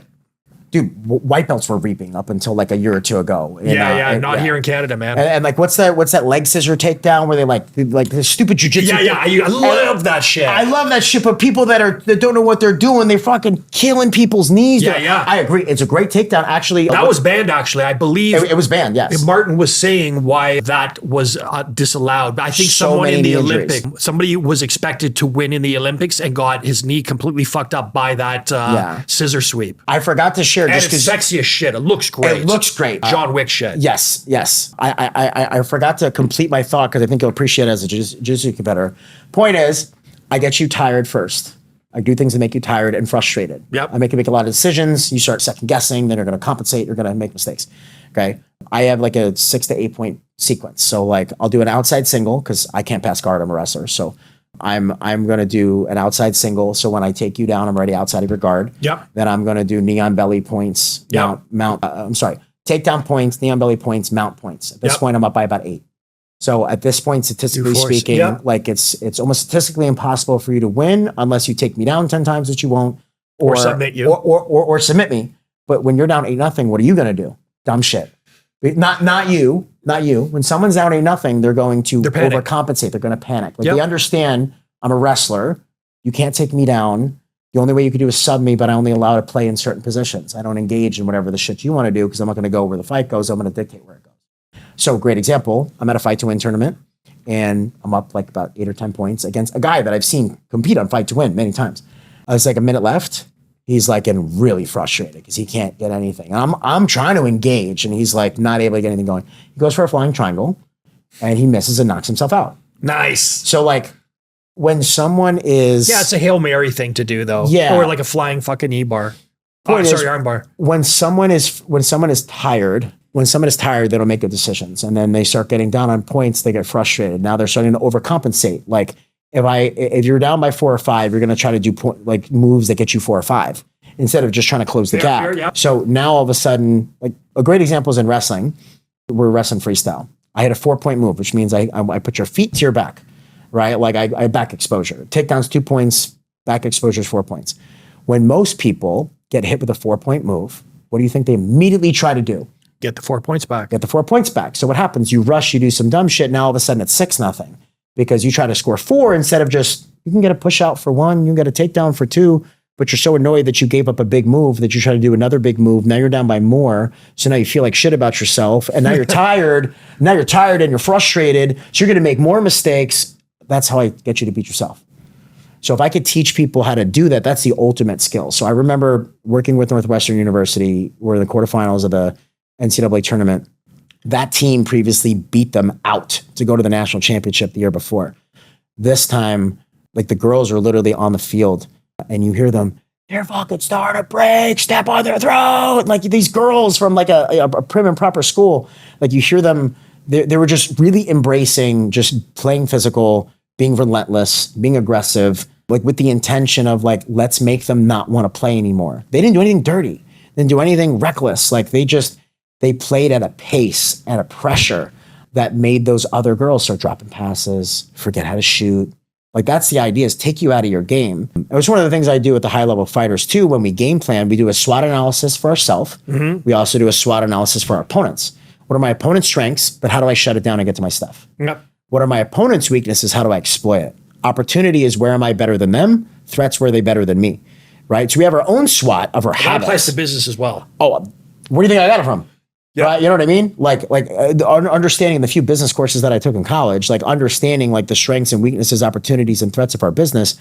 When I started having so many UFC fight camps, what I realized I needed to do was have a standardized process of how to help them prepare, because most of the coaches don't have a standardized way to game plan. Like I literally have worksheets to do that, then a stop, start, continue for like, what are the habits I need to stop doing, start doing, continue doing. We plug that into, then we've got an 8-week plan, action plan of what we're looking to work on that fight camp. And then we do a SWOT analysis on our opponents. So now that I understand where I'm at, where's my opponent at? Where does that meet in the middle? That's what formulates my game plan. And the game plan is like in each position having, okay, what are the 3 or 4 things I'm looking for in this position? Like striking, grappling, top, bottom. Like what am I looking for? What are my hell yes positions? What are my hell no positions? What is my opponent probably going to try to shut down? When you have that level, like I would say that's where emotional intelligence meets like the art of competing. So that's fight IQ meets EQ. You're self-aware to where you've tracked like what you're good at, what your opponent's good at. Like you're not obsessing over your opponent. You're objectively evaluating them like pieces of data. I don't care how, like when people back in the day, when there was navies and, armies and like they had, they were evaluating whatever the weapons is, like, I don't care what weapons they have. Like, what do they have? Where are they weak? Like on the coast, where are they weak? What weapons do they have? What weapons do we have? How do we exploit their weaknesses and like be able to accentuate our strengths? I just took the same approach to fighting. So take Aiemann, his brother and all his camp are like so smart. They have like a very good system with how they game plan. They're geniuses with how they game plan. I just provide a sense of structure behind like a lot of the concepts that they talk about. So structures and systems is very complementary, which is also something, if I work with somebody one-on-one, I got to know you have a good relationship with your coach and that your coach is a contributing factor. Because do you ever see an example where the coach is a deterrent or a detriment? All the time. Really? All the time. all the time. Less in MMA, more so in jiu-jitsu and wrestling. And why is that? And does your client, let's say, recognize that and willing to make a change? Yes and no. So it depends on the circumstances, right? Like if you're at a college and like your coach is counterproductive in how they handle you, but you really like your friends at that school, it's kind of hard to leave. Like I've had conversations with that. I'm like, you have to choose friends and learn how to adapt to a coach that is not conducive to where you want to go. Technically, they can get you there, but you're going to have to learn how to adapt. I was like, hey, honestly, you're going to have bosses later on in your life that you don't like, but like you want to be in that job. You know, you can take this as a learning experience, or you can go find someone that's a better fit, but may not get you technically where you want to go. So that's a real life decision for a college kid, right? For sure. So coaches are deterrents because a lot of coaches, maybe not at the college level, but a lot of people just because you're good at a sport doesn't mean that you should be a coach. Coaching is an art, and you can be really, really good and you can run class. Development is a very different story. And again, I'm not saying anyone's a good or bad coach. What I'm saying is that like sometimes the values and the principles of development are not necessarily the values and the principles of winning.